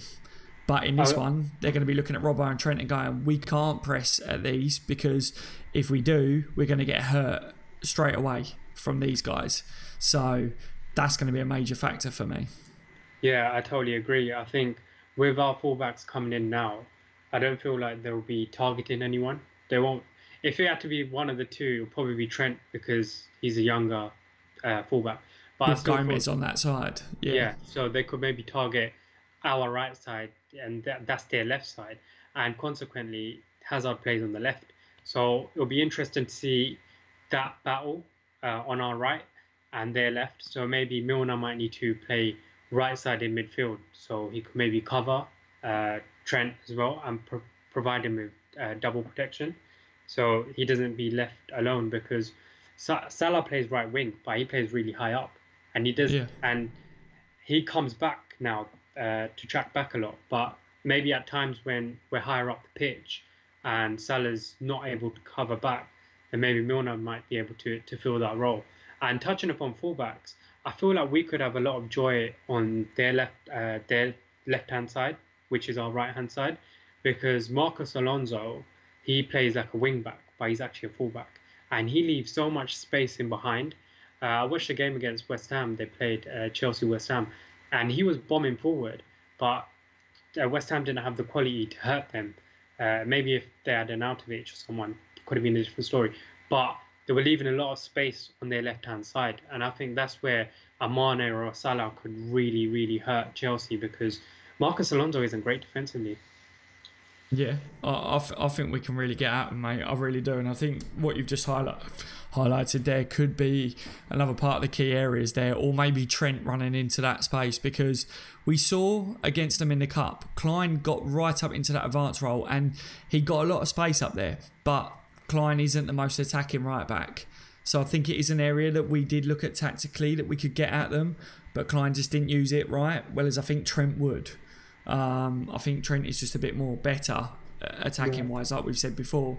So I'm hoping that is a key area in this game that we can really get at them as well. Is there anything else that you want to say on this game, mate? No, I just feel like we should be confident tomorrow. I feel like Van Dijk will start. It's just mind games. Chelsea, it'll just make Chelsea think, oh, Van Dijk's not playing now. Yeah, we could beat these. But trust me, he will be playing tomorrow. I'm going for 2-1. And that's all I want to say. So thank you for having me on. And it's been amazing. So I'm going to still be in the comments. So, yeah. Oh, brilliant. Thank you so much, mate. You're always welcome on this channel. I really love it when you call into the show, mate. And I look forward to reading your comments still in the live chat, buddy. Enjoy the rest of your evening, Fizzy, mate. Cheers. Thank you. Take care, mate. Thank you. Bye. As always, Fizzy, fantastic calling. I love his call-ins, as do I love all your call-ins, guys. Brilliant. Some real good talking points there. And I really liked at the end as he was talking about their left-hand side or right-hand side. Another call-in. Hello, my friend. I really liked at the end. Hello, mate. Can you hear me? Yeah, I can hear you, buddy. How you doing? Oh, wicked. I think I phoned the other night. Yeah. And I done it on my laptop, but you couldn't hear me. There you go. Well, I can hear you clearly now, buddy. I can hear you clearly now. So state your name for the live chat to hear, and then your views on this game, mate. Yes, mate. It's Rods. Calling from LFT channel. Yeah. I actually spoke to you before the service station after the final. Remember? Yes, mate. Yes. Do you know what? I had another call in before, and I turned around and said, by any chance, because he really sounded like you, and I was like, did I bump into you after a Champions League final down on the service station? So brilliant, absolutely brilliant. How are you doing? Not bad, not bad. You're doing a great job, mate. You're doing a great job. Thank you so much. Thank you so much. And guys, I told you all the story of this, that I bumped into a few people when I went up to watch the Champions League screening at Anfield. And yeah, this is obviously Rod that I bumped into at the service station on the way back down the country, wasn't it, mate? It was a long night for us because we were travelling back down, but fantastic, mate. What time did you get home in the end? I've got about, because what is, I got a coach down to London, like Victoria, then I had to get the coach back, go to Luton. So I got back in the morning, so like 6 o'clock in the morning. Yeah, I was about the same. Yeah, it's about the same for me, mate, as well. So you're obviously. Go on, mate. Can you hear me? Yeah, I can hear you now, mate. It was crackling a little bit there. Can you hear me?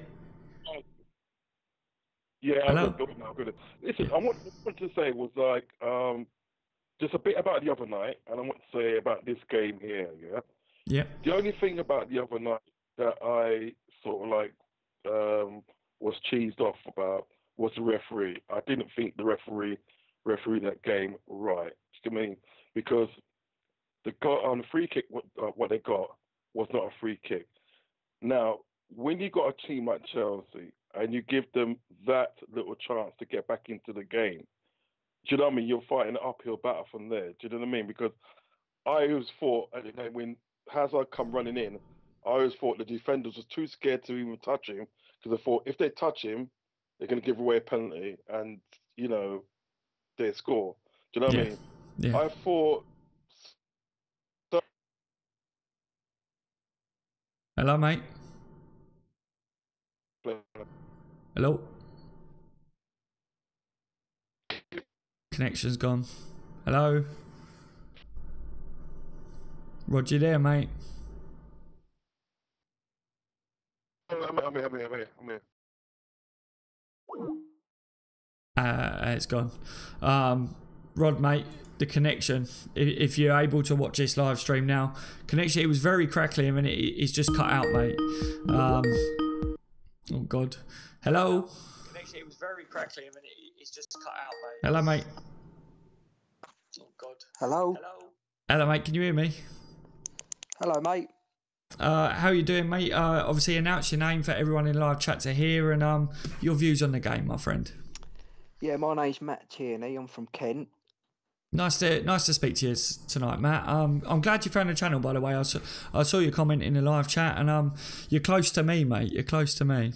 Where are you from, mate? What part of the south? I'm Kent myself, mate. Oh, you Kent as well? Yeah. So that's probably why we sound pretty similar when we talk. You sound like me. What part of Kent you from? Medway, near Medway. Oh, that's the same as me, Medway. Bada bing, bada boom. There we go. It was meant to be. Yeah, blimey hell, I'm Rochester, I am.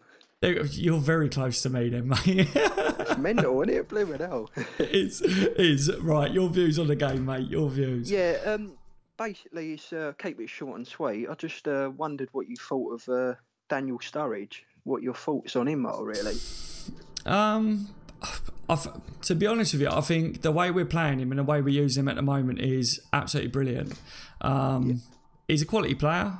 I think using him and his ability as and when is class to be able to have him on the bench, because I think if we didn't have him at the club at the moment, when Bobby was injured with his eye, it was like, we would have been looking at maybe Solanke as your backup, and Sturridge has scored a couple of good goals recently. Would Solanke been able to do that? Maybe Solanke would have stepped up this year. We don't know, do we? But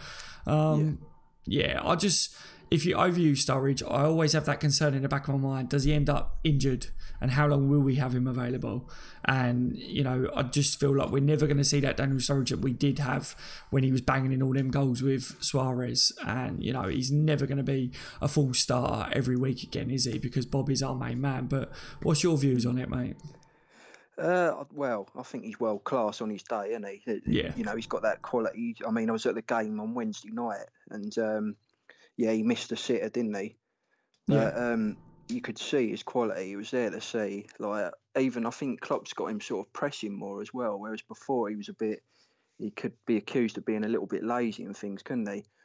But I could really see that he was trying to press and he was putting a bit more work rate in. And I think, yeah, as you say, it's a shadow of the Daniel Sturridge we used to know, but I do still think he's got a lot to offer the club, you know what I mean?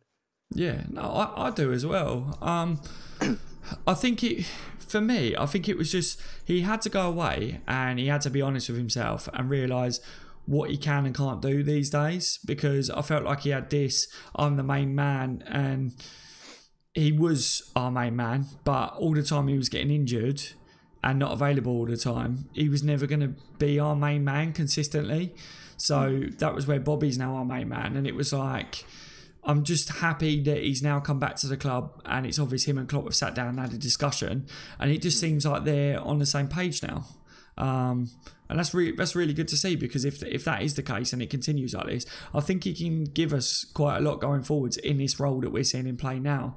As you say, he isn't at his best that he once was, but we could be seeing him at the best that we're ever going to get from him again. Or say if he moved on to another club, are they going to get any better out of him? Probably not, mate. No, that's it. I mean, you could say I'm being biased, but you look at like England. They've got Harry Kane, haven't they? Like they build him up as this world-class player. I think Daniel Sturridge, on his day, is twice a player that Harry Kane is than you. Do you know what I mean? Yeah, I 100% agree with that, mate. 100%. I don't. With Kane, I think that Kane is just going through this. I have it in my head that he's going through this really, really lucky spell, and one day, overnight, it's just going to go, and then everyone's going to go, he was a blip. And who the hell was Kane? Do you know what I mean? Whereas, I don't know what it is. I mean, I could be wrong there. He's obviously he's English, and I want him to be this amazing striker for us, for England. But at the same time, yeah, I look at Daniel Sturridge and I think if he's fully fit and at his best, Daniel Sturridge is got so much more quality than what Kane has, in my personal opinion. Without a shadow of a doubt.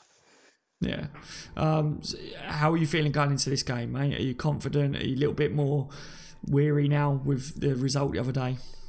To be honest, I think that will give us a kick up the bum that we needed.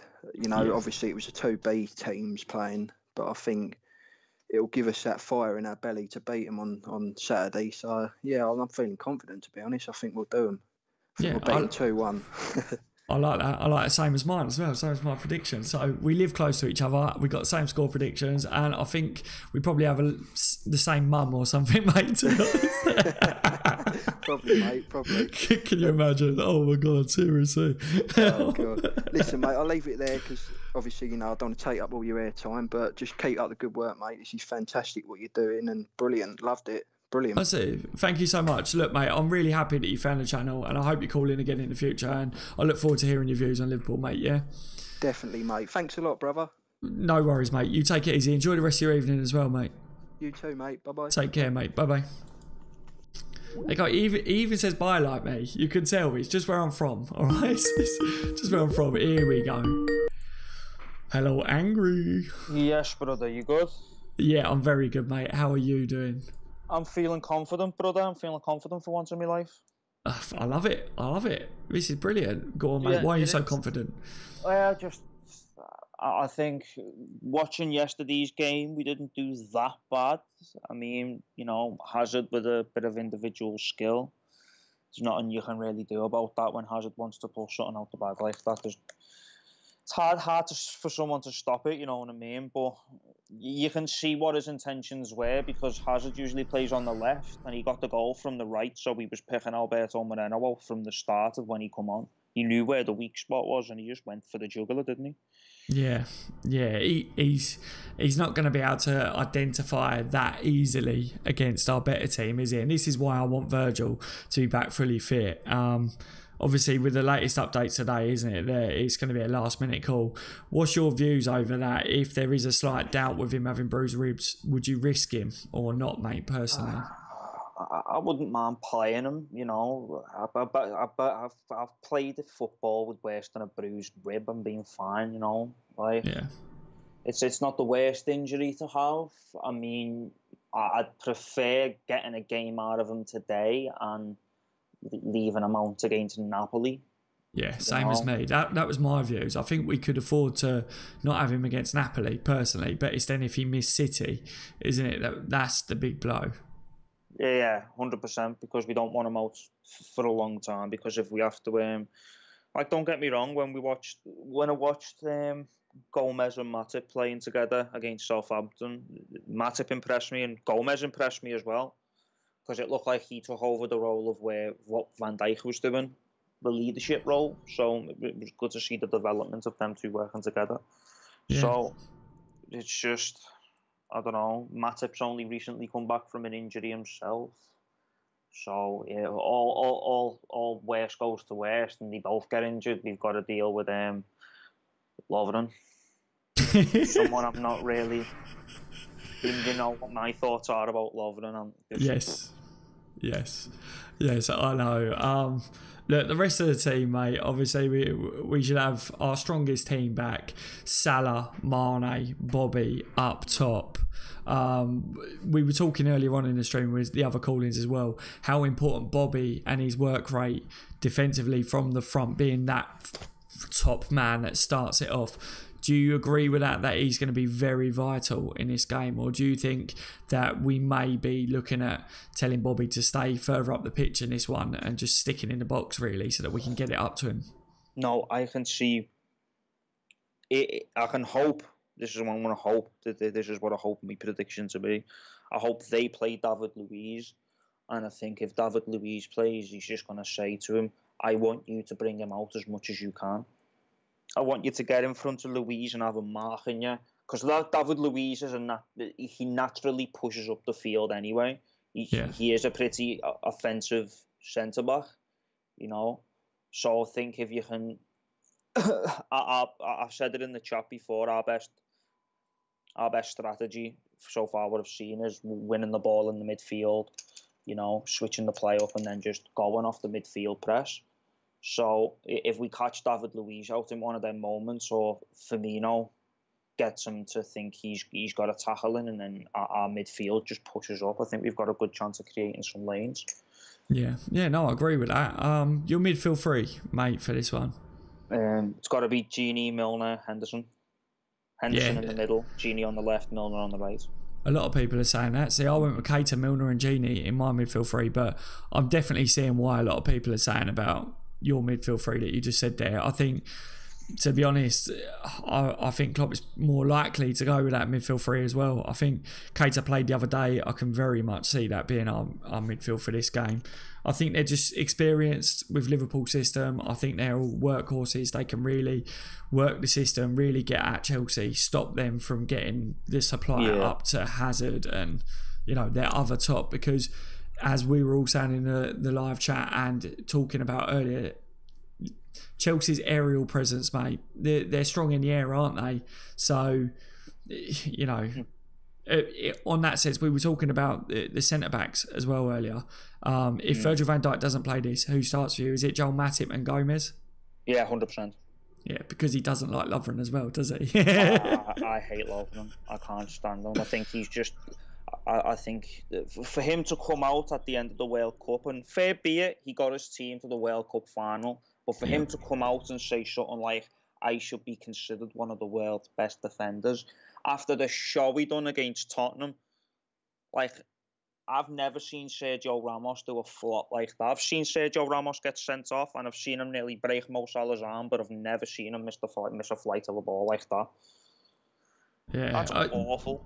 The one thing that I've always said about Lovren is Mr. Inconsistent, because he can play really well or he can play really bad. We've seen both from him, and I said the one thing that he needs to do is play a full season consistently at a high level before he can start saying things like, I should be considered a quality centre-back. Even Jurgen Klopp laughed at it, didn't he, and said, really, it should be someone like me that says something like that, you know, but I've just thought the balls of him. That's not his decision to make, is it? That's everyone else's decision to make.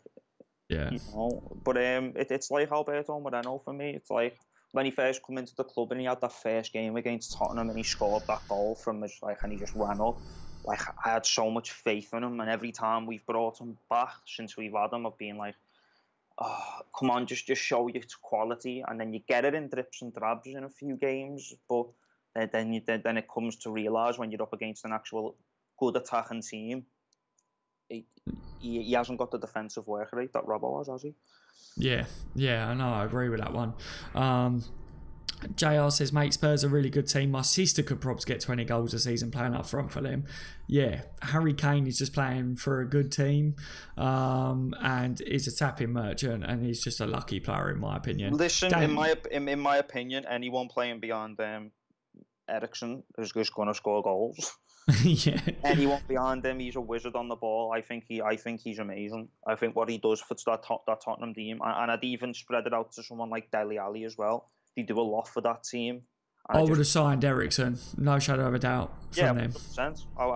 I think Eriksen was a great buy from them. You know, yeah. I think they were stupid to let Modric go, but then when they replaced him with Eriksen, I thought, what? And it took him a few seasons to get going as well. I remember everyone was a bit like, oh, is he up for the Premier League? But now he's one of the best midfielders. Yeah, definitely. Jay says, that was my point. Yeah, I could imagine, mate. Someone said I sound like Jamie Carragher. Oh. Really? What, in a live chat? Yeah. Oh God, Jamie Carragher wound me up in that match, mate, where he was basically just saying that Eden Hazard was like the best player in the world in the Premier League straight after he scored that goal against us. And I'm thinking, wind it in, Carragher. Come on, he's just scored against us to put him 2-1 up. The best player in the world does that consistently throughout 5 or 6 seasons, like a Lionel Messi. Or I'd even throw a Zlatan Ibrahimovic in there alongside Ronaldo. Even Aguero season after season has consistently put in performances, and then Hazard hasn't played good for the past 2-3 seasons. I don't get how he got in the world. How did he get in the world best team or whatever it was called? He got in there and Salah didn't. Salah was breaking records last year, and Hazard got above him. What makes no sense to me is how did Salah come second in the world's best player award, but didn't get into the Premier League's best player? Mate, there is many questions that go unanswered in our lifetimes.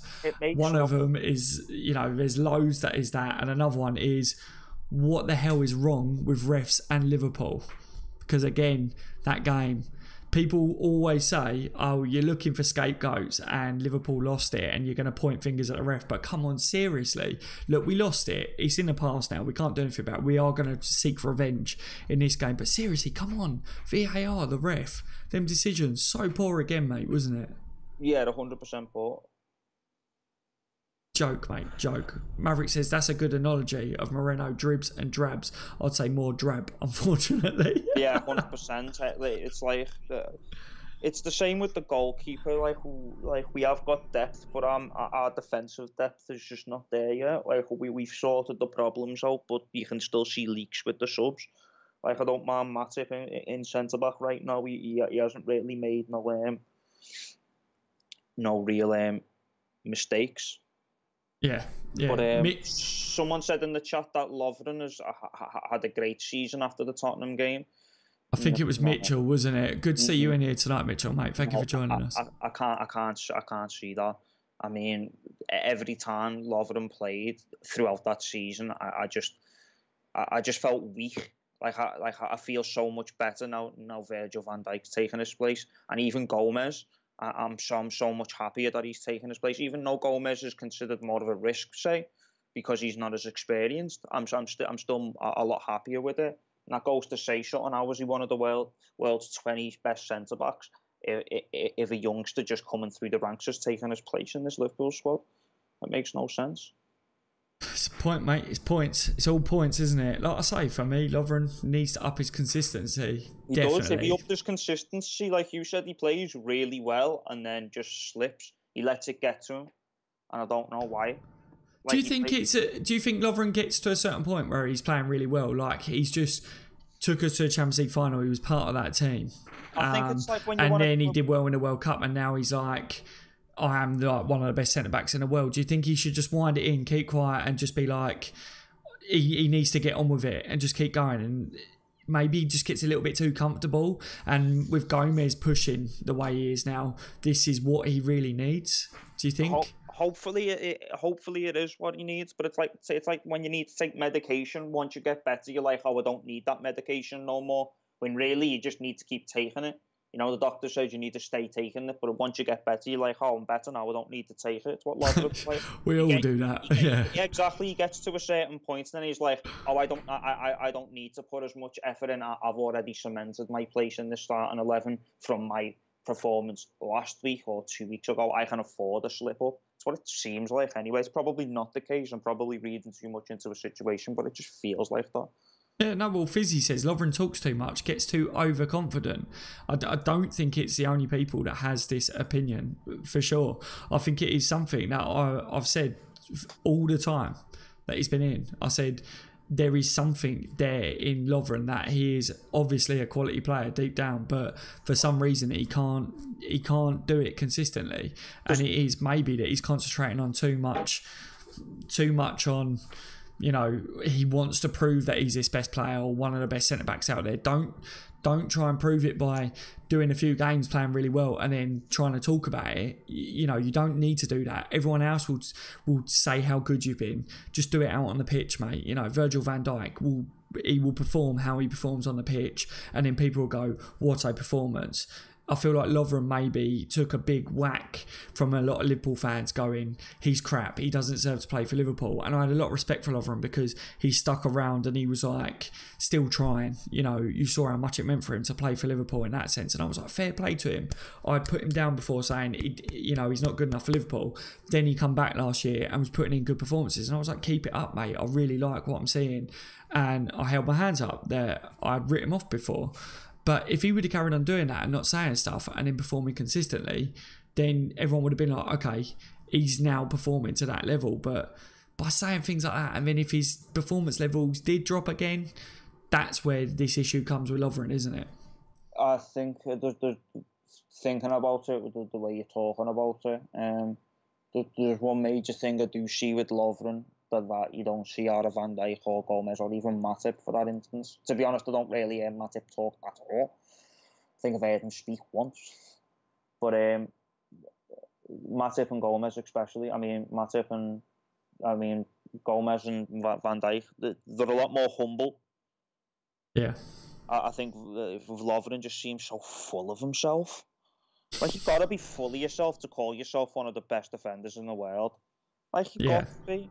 To call yourself the best at anything in the world, you've got like you've got to have a bit of brashness about you. The difference is he just hasn't got the performances to back it up. Yeah, no, it's true. You never call yourself the best at anything. If you are that good, people will call you it, isn't it? And I think that was the point. Everyone always cracks a joke that, oh, we've got our best centre back in the world back or something like that. It's always going to be a laughing joke now, and he's brought that on himself, hasn't he?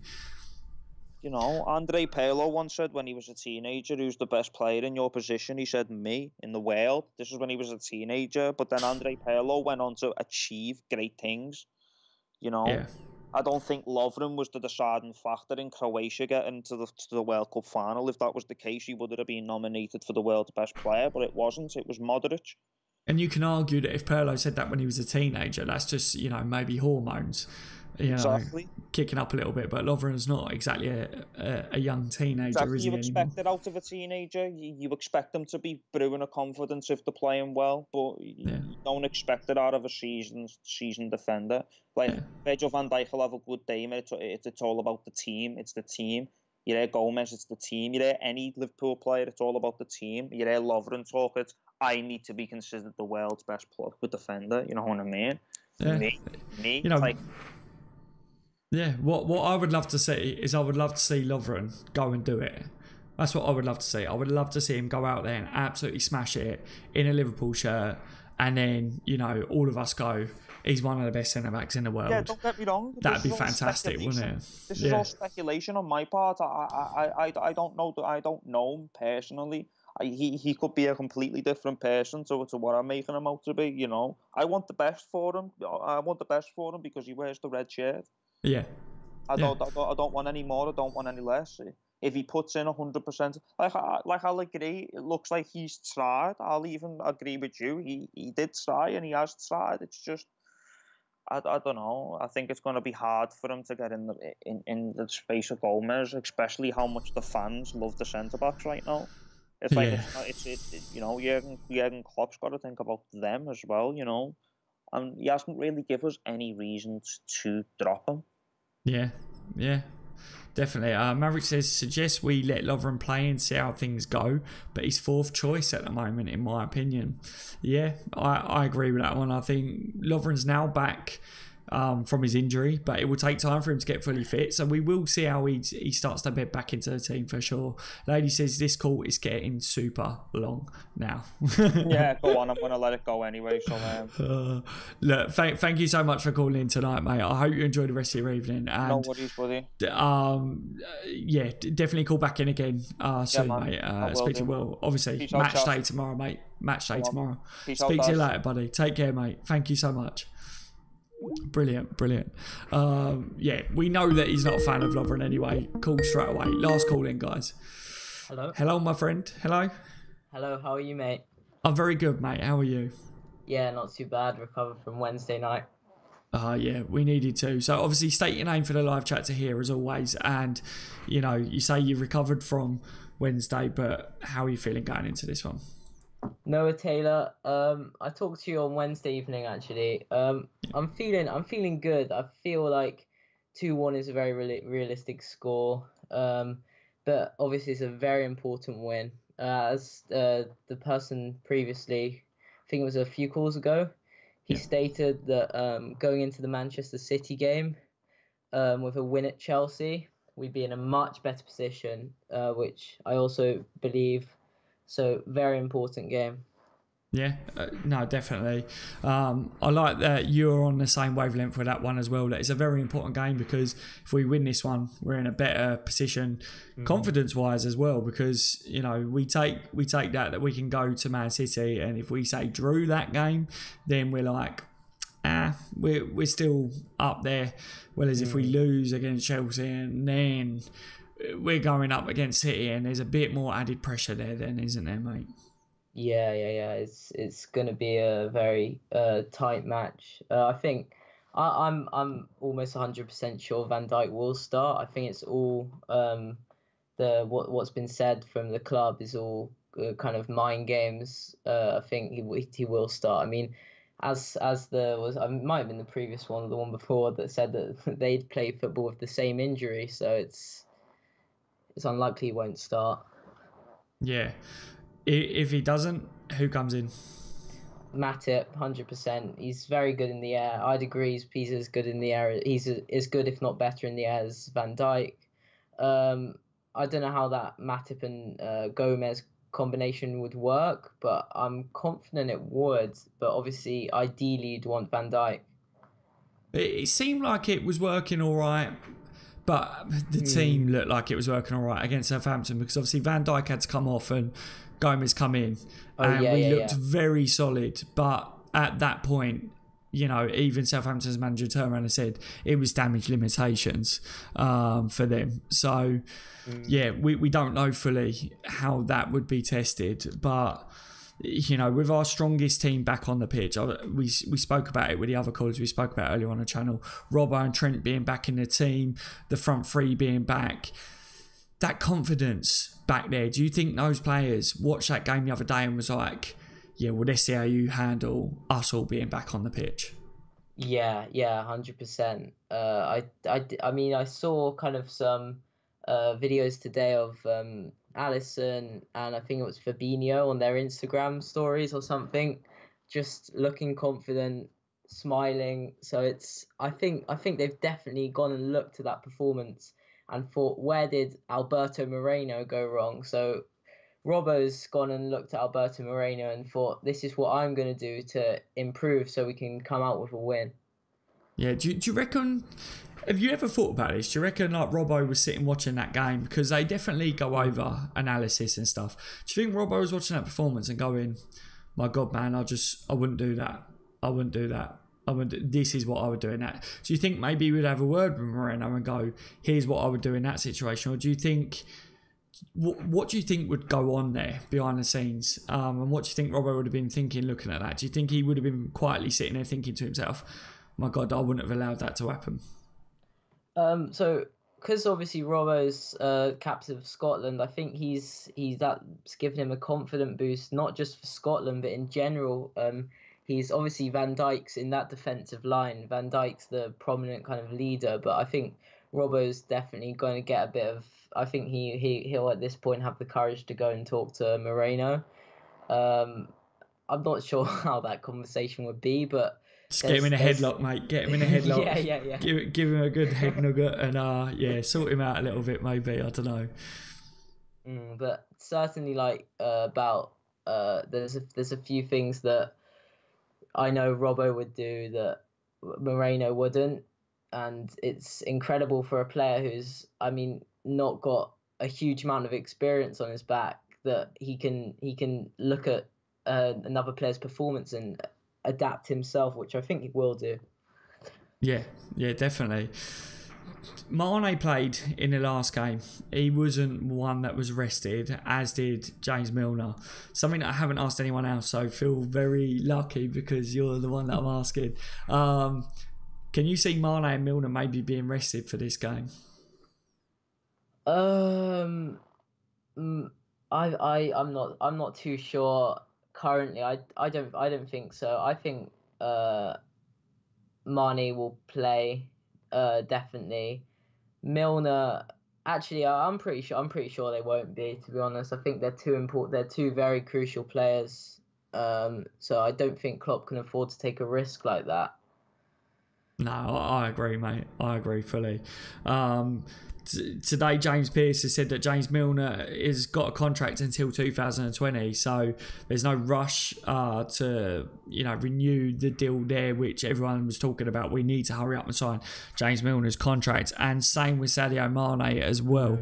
That both them players, the contract situation. What's your views over that? Both them players, would you extend both their contracts? What's your views on both them players? Yeah, definitely extend them, but it's like if you're in a position, if you're a football player in this current Liverpool squad, there would be no desire to leave. And I think Salah said it after the Champions League final about a potential if he was ever to move to a club like Real Madrid, and he just said that there would be no temptation for him to do that, because you're in the English league, a very fast league. I mean, I personally, if I was, I don't think this would ever happen, but if I was at Liverpool Football Club, I would certainly look to extend the contract. Yeah, you just got to believe. Keep believing in yourself. If you play football and you want to be at Liverpool, mate, keep believing in yourself and it will happen. Trust me. And by the way, if you ever play for Liverpool, On the Bench LFC gets dibs on interviews. Just remember that. I'm not joking. Sign a contract for that now, just in case. Yeah, exactly. Yeah. I'll get it sent through the post here, okay? Right, anyway. So your score prediction for this one, my friend? Similar to you, 2-1 I'm going. I think someone else said this, and I was actually thinking this. It's going to be Keita and Salah going to score. Chelsea, I don't really care, to be honest, who scores. I mean, it's probably... I reckon we will concede at least one goal. But probably Hazard, I mean, he was so dangerous on Wednesday night. But yeah, 2-1. If we can get the 3 points, it'll put me in a really good mood. So I'm hoping, and it'll put me in a good mood for the upcoming fixtures. Yeah, that's what we need to be. Yeah? I think we should be in a good mood going into this as well, because it was a horrible one the other day and we was all sad. I mean, yeah. I always watch my live streams back because I always read the live chat to make sure I ain't missed anything. I always review the comments, make sure, there's no dodgy stuff going on as well. And I literally heard myself at the beginning of it, and I was like, rah, rah, rah, rah, rah. And I was like, oh my God, you can tell I'm so upset with that game. Yeah, you weren't in the mood to crack any jokes, to be honest. It was all serious. Mate, as a Liverpool fan, one, we're not used to losing. Two, you know, you want to win everything. And I think, yes, I get it. If we were due a loss, then it's good that it was in that cup. Because we want to win in the Champions League and we want to win in the Premier League. But at the same time, it was Chelsea. I don't like losing to Chelsea. You don't want to lose to any of the teams like that, do you? Chelsea, United, Spurs, all of those teams. It just feels a bit worse, doesn't it, when it's one of them? Especially at home. Yeah. Yes. Yeah. So we are on one, don't we? So we should be feeling positive again, going into this one and going, it's the best chance we've got of getting straight back at them and just shutting them up, basically, isn't it? Yeah. Like... Yeah. I just want to get bragging rights on a few people, because recently there's people who have just come up to me and just really even had a go at me personally because of the win. It's like if we can slaughter them tomorrow, it will not only benefit us in the league, but it will benefit me personally, you know. Yeah, well, this is one thing that I've looked at. After that result the other day, I had so many comments on social media from like Chelsea fans going in your face and all this sort of stuff. They're and I thought to myself, nasty, the Chelsea ones. I don't mean to stereotype anyone, but they can get a bit nasty at times. Yeah, well, I literally, you know, the best thing that I always do is I don't give them the time of day. But I thought to myself, the ones that was starting to get a reaction where I felt like commenting back, I was like, I'm just going to hold off because I don't want to put something to say like, well, we're going to spank you at your home. And then we didn't, and then they could fire that back at me or anything. So I was like, I'm just going to hold off until we beat them. And then I will reply. If we don't, then I'm not replying. yeah, it's about holding it back. Yeah, definitely. So especially when it's on social media as well. It's just like you want to help the abuse at people. It's out there for everyone to see as well. So yeah, for sure, mate. Look, thank you so much for calling in tonight, mate. It's been a pleasure having you on the show again, and I hope you call in again in the future. Obviously, tomorrow we got the watch along tomorrow, and the reaction video afterwards. So it'll be there if you want to join, mate. Forward to a win. Buddy. Yes, come on, LA. Love it. Speak to you later, mate. Enjoy the rest of your evening. Thank you, mate, buddy. Thank you. Right, there we go. That was the last call-in of the night, ladies and gentlemen. What a show. What a show that we've had tonight. Loads of good call-ins, loads of great topics that we spoke about. You can tell the players that people wasn't really happy with from the last game. I'm not going to lie. You know, Moreno's name's been brought up, Lovren's name's been brought up. You could just tell, because that was a gist of what I took from some of the call-ins tonight. People not really happy about it, but... yeah, I thoroughly enjoyed getting the call-ins tonight. I really enjoyed starting with Connor and Mickey as well. And, you know, I'm glad to hear that Connor's powers come back, because he had a power cut. We heard the Hoover kickstart and then the power went, and it was like, the Hoover's getting too powerful, it's taking over. So, Pritesh says, good chat, love. Thank you so much, Pritesh. Thank you for joining me tonight. Eric says, I seriously think Salah would be better on centre forward rather than a right wing. Eric, you're not the only one to say that. A lot of people are saying that. Push Salah up top and play Bobby behind him, and then Shaqiri on the right. I've seen it out there, and I thought to myself, I'm wondering how it would work in a game. So maybe we will see that one day. I don't know. They should definitely try on it. What else we got? Angry says, Daz, read my article on stream, please, on Facebook. Oh, if you put something on Facebook, mate, I will check it. I will check it, buddy, for sure. Fizzy said, cheers, Daz, tonight's stream was class. No, thank you for joining. Thank you to all of you for joining me tonight. Don't forget, we got the watch along tomorrow, and then the match reaction video straight afterwards, as always, where you guys will be calling in and hearing all of your guys' views. We need to beat them. We need to beat them. There's no two ways about it. As a lot of you were saying tonight in the chat and on the call-ins, if we beat them as well, it's also a great thing for us going against City in the league afterwards. So it's not just about getting one back on Chelsea. It's about the league. It's about the points. It's about City as well. It's about the whole league in general. We need to win every game this year. And it doesn't feel good losing. We forgot what it felt like. That was the kick up the backside that we needed, wasn't it? We've took that now. We know what it feels like again. It's not very nice. Let's move on. Let's beat them. That's what I say. Mosian says, thanks, Daz. You're very welcome, Mosian. Thank you for joining me tonight. Pritchard says, Daz on the bench, replace Moreno. Oh, God. Look, I know we don't really like Moreno as a left back too much. He's not the best, is he, at Liverpool? But he's definitely a lot better than me, mate. I couldn't do a job at left back, so you know, he's a lot better of a left back than me, guys. That tells you how good I am as well. Tyranny says, thanks for having me on, mate. Be following all the time now and we'll spread the word. No, thank you so much for calling in tonight, mate. I'm so happy that you've managed to find a channel. And like I say, you know, you even sound like me. We were talking, we said goodbye the same on the thing. It was like, bye, bye, bye. So, yeah, I really look forward to hearing your views more in the future, mate. Eric says, wait a minute. Virgil isn't in this match.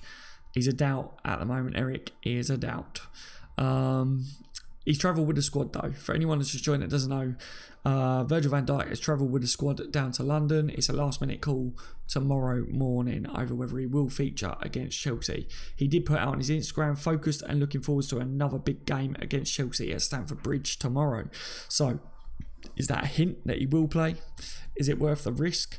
I asked you guys, and I think a lot of you was like, yeah, he should be alright with bruised ribs, but at the same time, if he plays in this game and he ends up out for a few weeks and he misses Man City game and stuff, I don't know, but it's a big blow if we don't have Virgil, isn't it? Says, hi guys, hello mate, I'm literally just ending this one, but says good luck for tomorrow. Thank you so much, good luck as well. The Angry says the article has some quotes from Jurgen Klopp about Virgil van Dijk playing an injury. Brilliant, mate, thank you so much for putting that one on there. Time to serve out some revenge tomorrow. Yes. What's the quote, what's the saying? Revenge is best served cold, is it, or something? A dish? I don't know. It was in my head. It was on the end of my tongue, basically, and it's gone. It's gone again. So it says Dave Maddox has just said that Van Dijk will play tomorrow. As Dave Maddox put that. Interesting. Obviously, I've been on this live stream, so if Dave Maddox has said that, then that looks promising. But at the same time, from what we were seeing earlier, they were making a late call on it tomorrow. So hopefully, guys, hopefully Dave Maddox right. Hopefully. He does. Like I say, he definitely has travelled with the squad, so that's good. And from his Instagram, that's good. And if Dave Maddox saying that as well, that's another bonus for us tonight. But I think, you know, we will have to wait and see till tomorrow for a definite confirmation.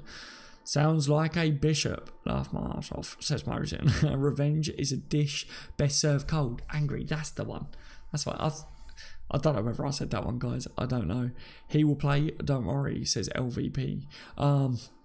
Oh yeah, yeah. I think we should be all right. I think Virgil will play tomorrow. My personal feelings on it. I don't think he wants to miss this game. Mosier says revenge is a dish best served. Period. Yes, it's true. Chirian says, how is Chelsea's home performance? Is the atmosphere something to worry about? It's no Anfield, in my opinion. It's better than City, but it's not Anfield, so yeah. Josh says, we'll be watching the watch along as long as it's not ahead of my stream. Don't want any spoilers. Yeah, it shouldn't be ahead of yours, Josh. It shouldn't be, because of the delay from when I talk to what goes out on YouTube. So hopefully it's not ahead of yours, Josh. But yeah, I look forward to seeing you there anyway, mate. Hopefully it's not ahead of yours. You did just in the wrong order. Sounds about right, mate. Sounds about right. Typical me. The article I put up as quotes about Jurgen Klopp and the injury tomorrow. Gotcha. Where's your famous plastic flags? Says Fizzy. Yes, look, thank you so much for joining me tonight, ladies and gentlemen. Please leave a thumbs up if you haven't already, if you've enjoyed it tonight. It's been great. It's been great to get everyone's views, as always. I'm going to go and have a cup of tea and to relax, ready for the big game tomorrow. Bada bing, bada boom. Excited. I'm very excited. Take care, everyone. Enjoy the rest of your evenings. Enjoy the rest of your days wherever you are. Bring on Chelsea tomorrow. That dish quote, whatever that is, bring on Chelsea. Let's have them. I've been on the bench, LFC. You've all been legends. I will see you in the next one. Good night.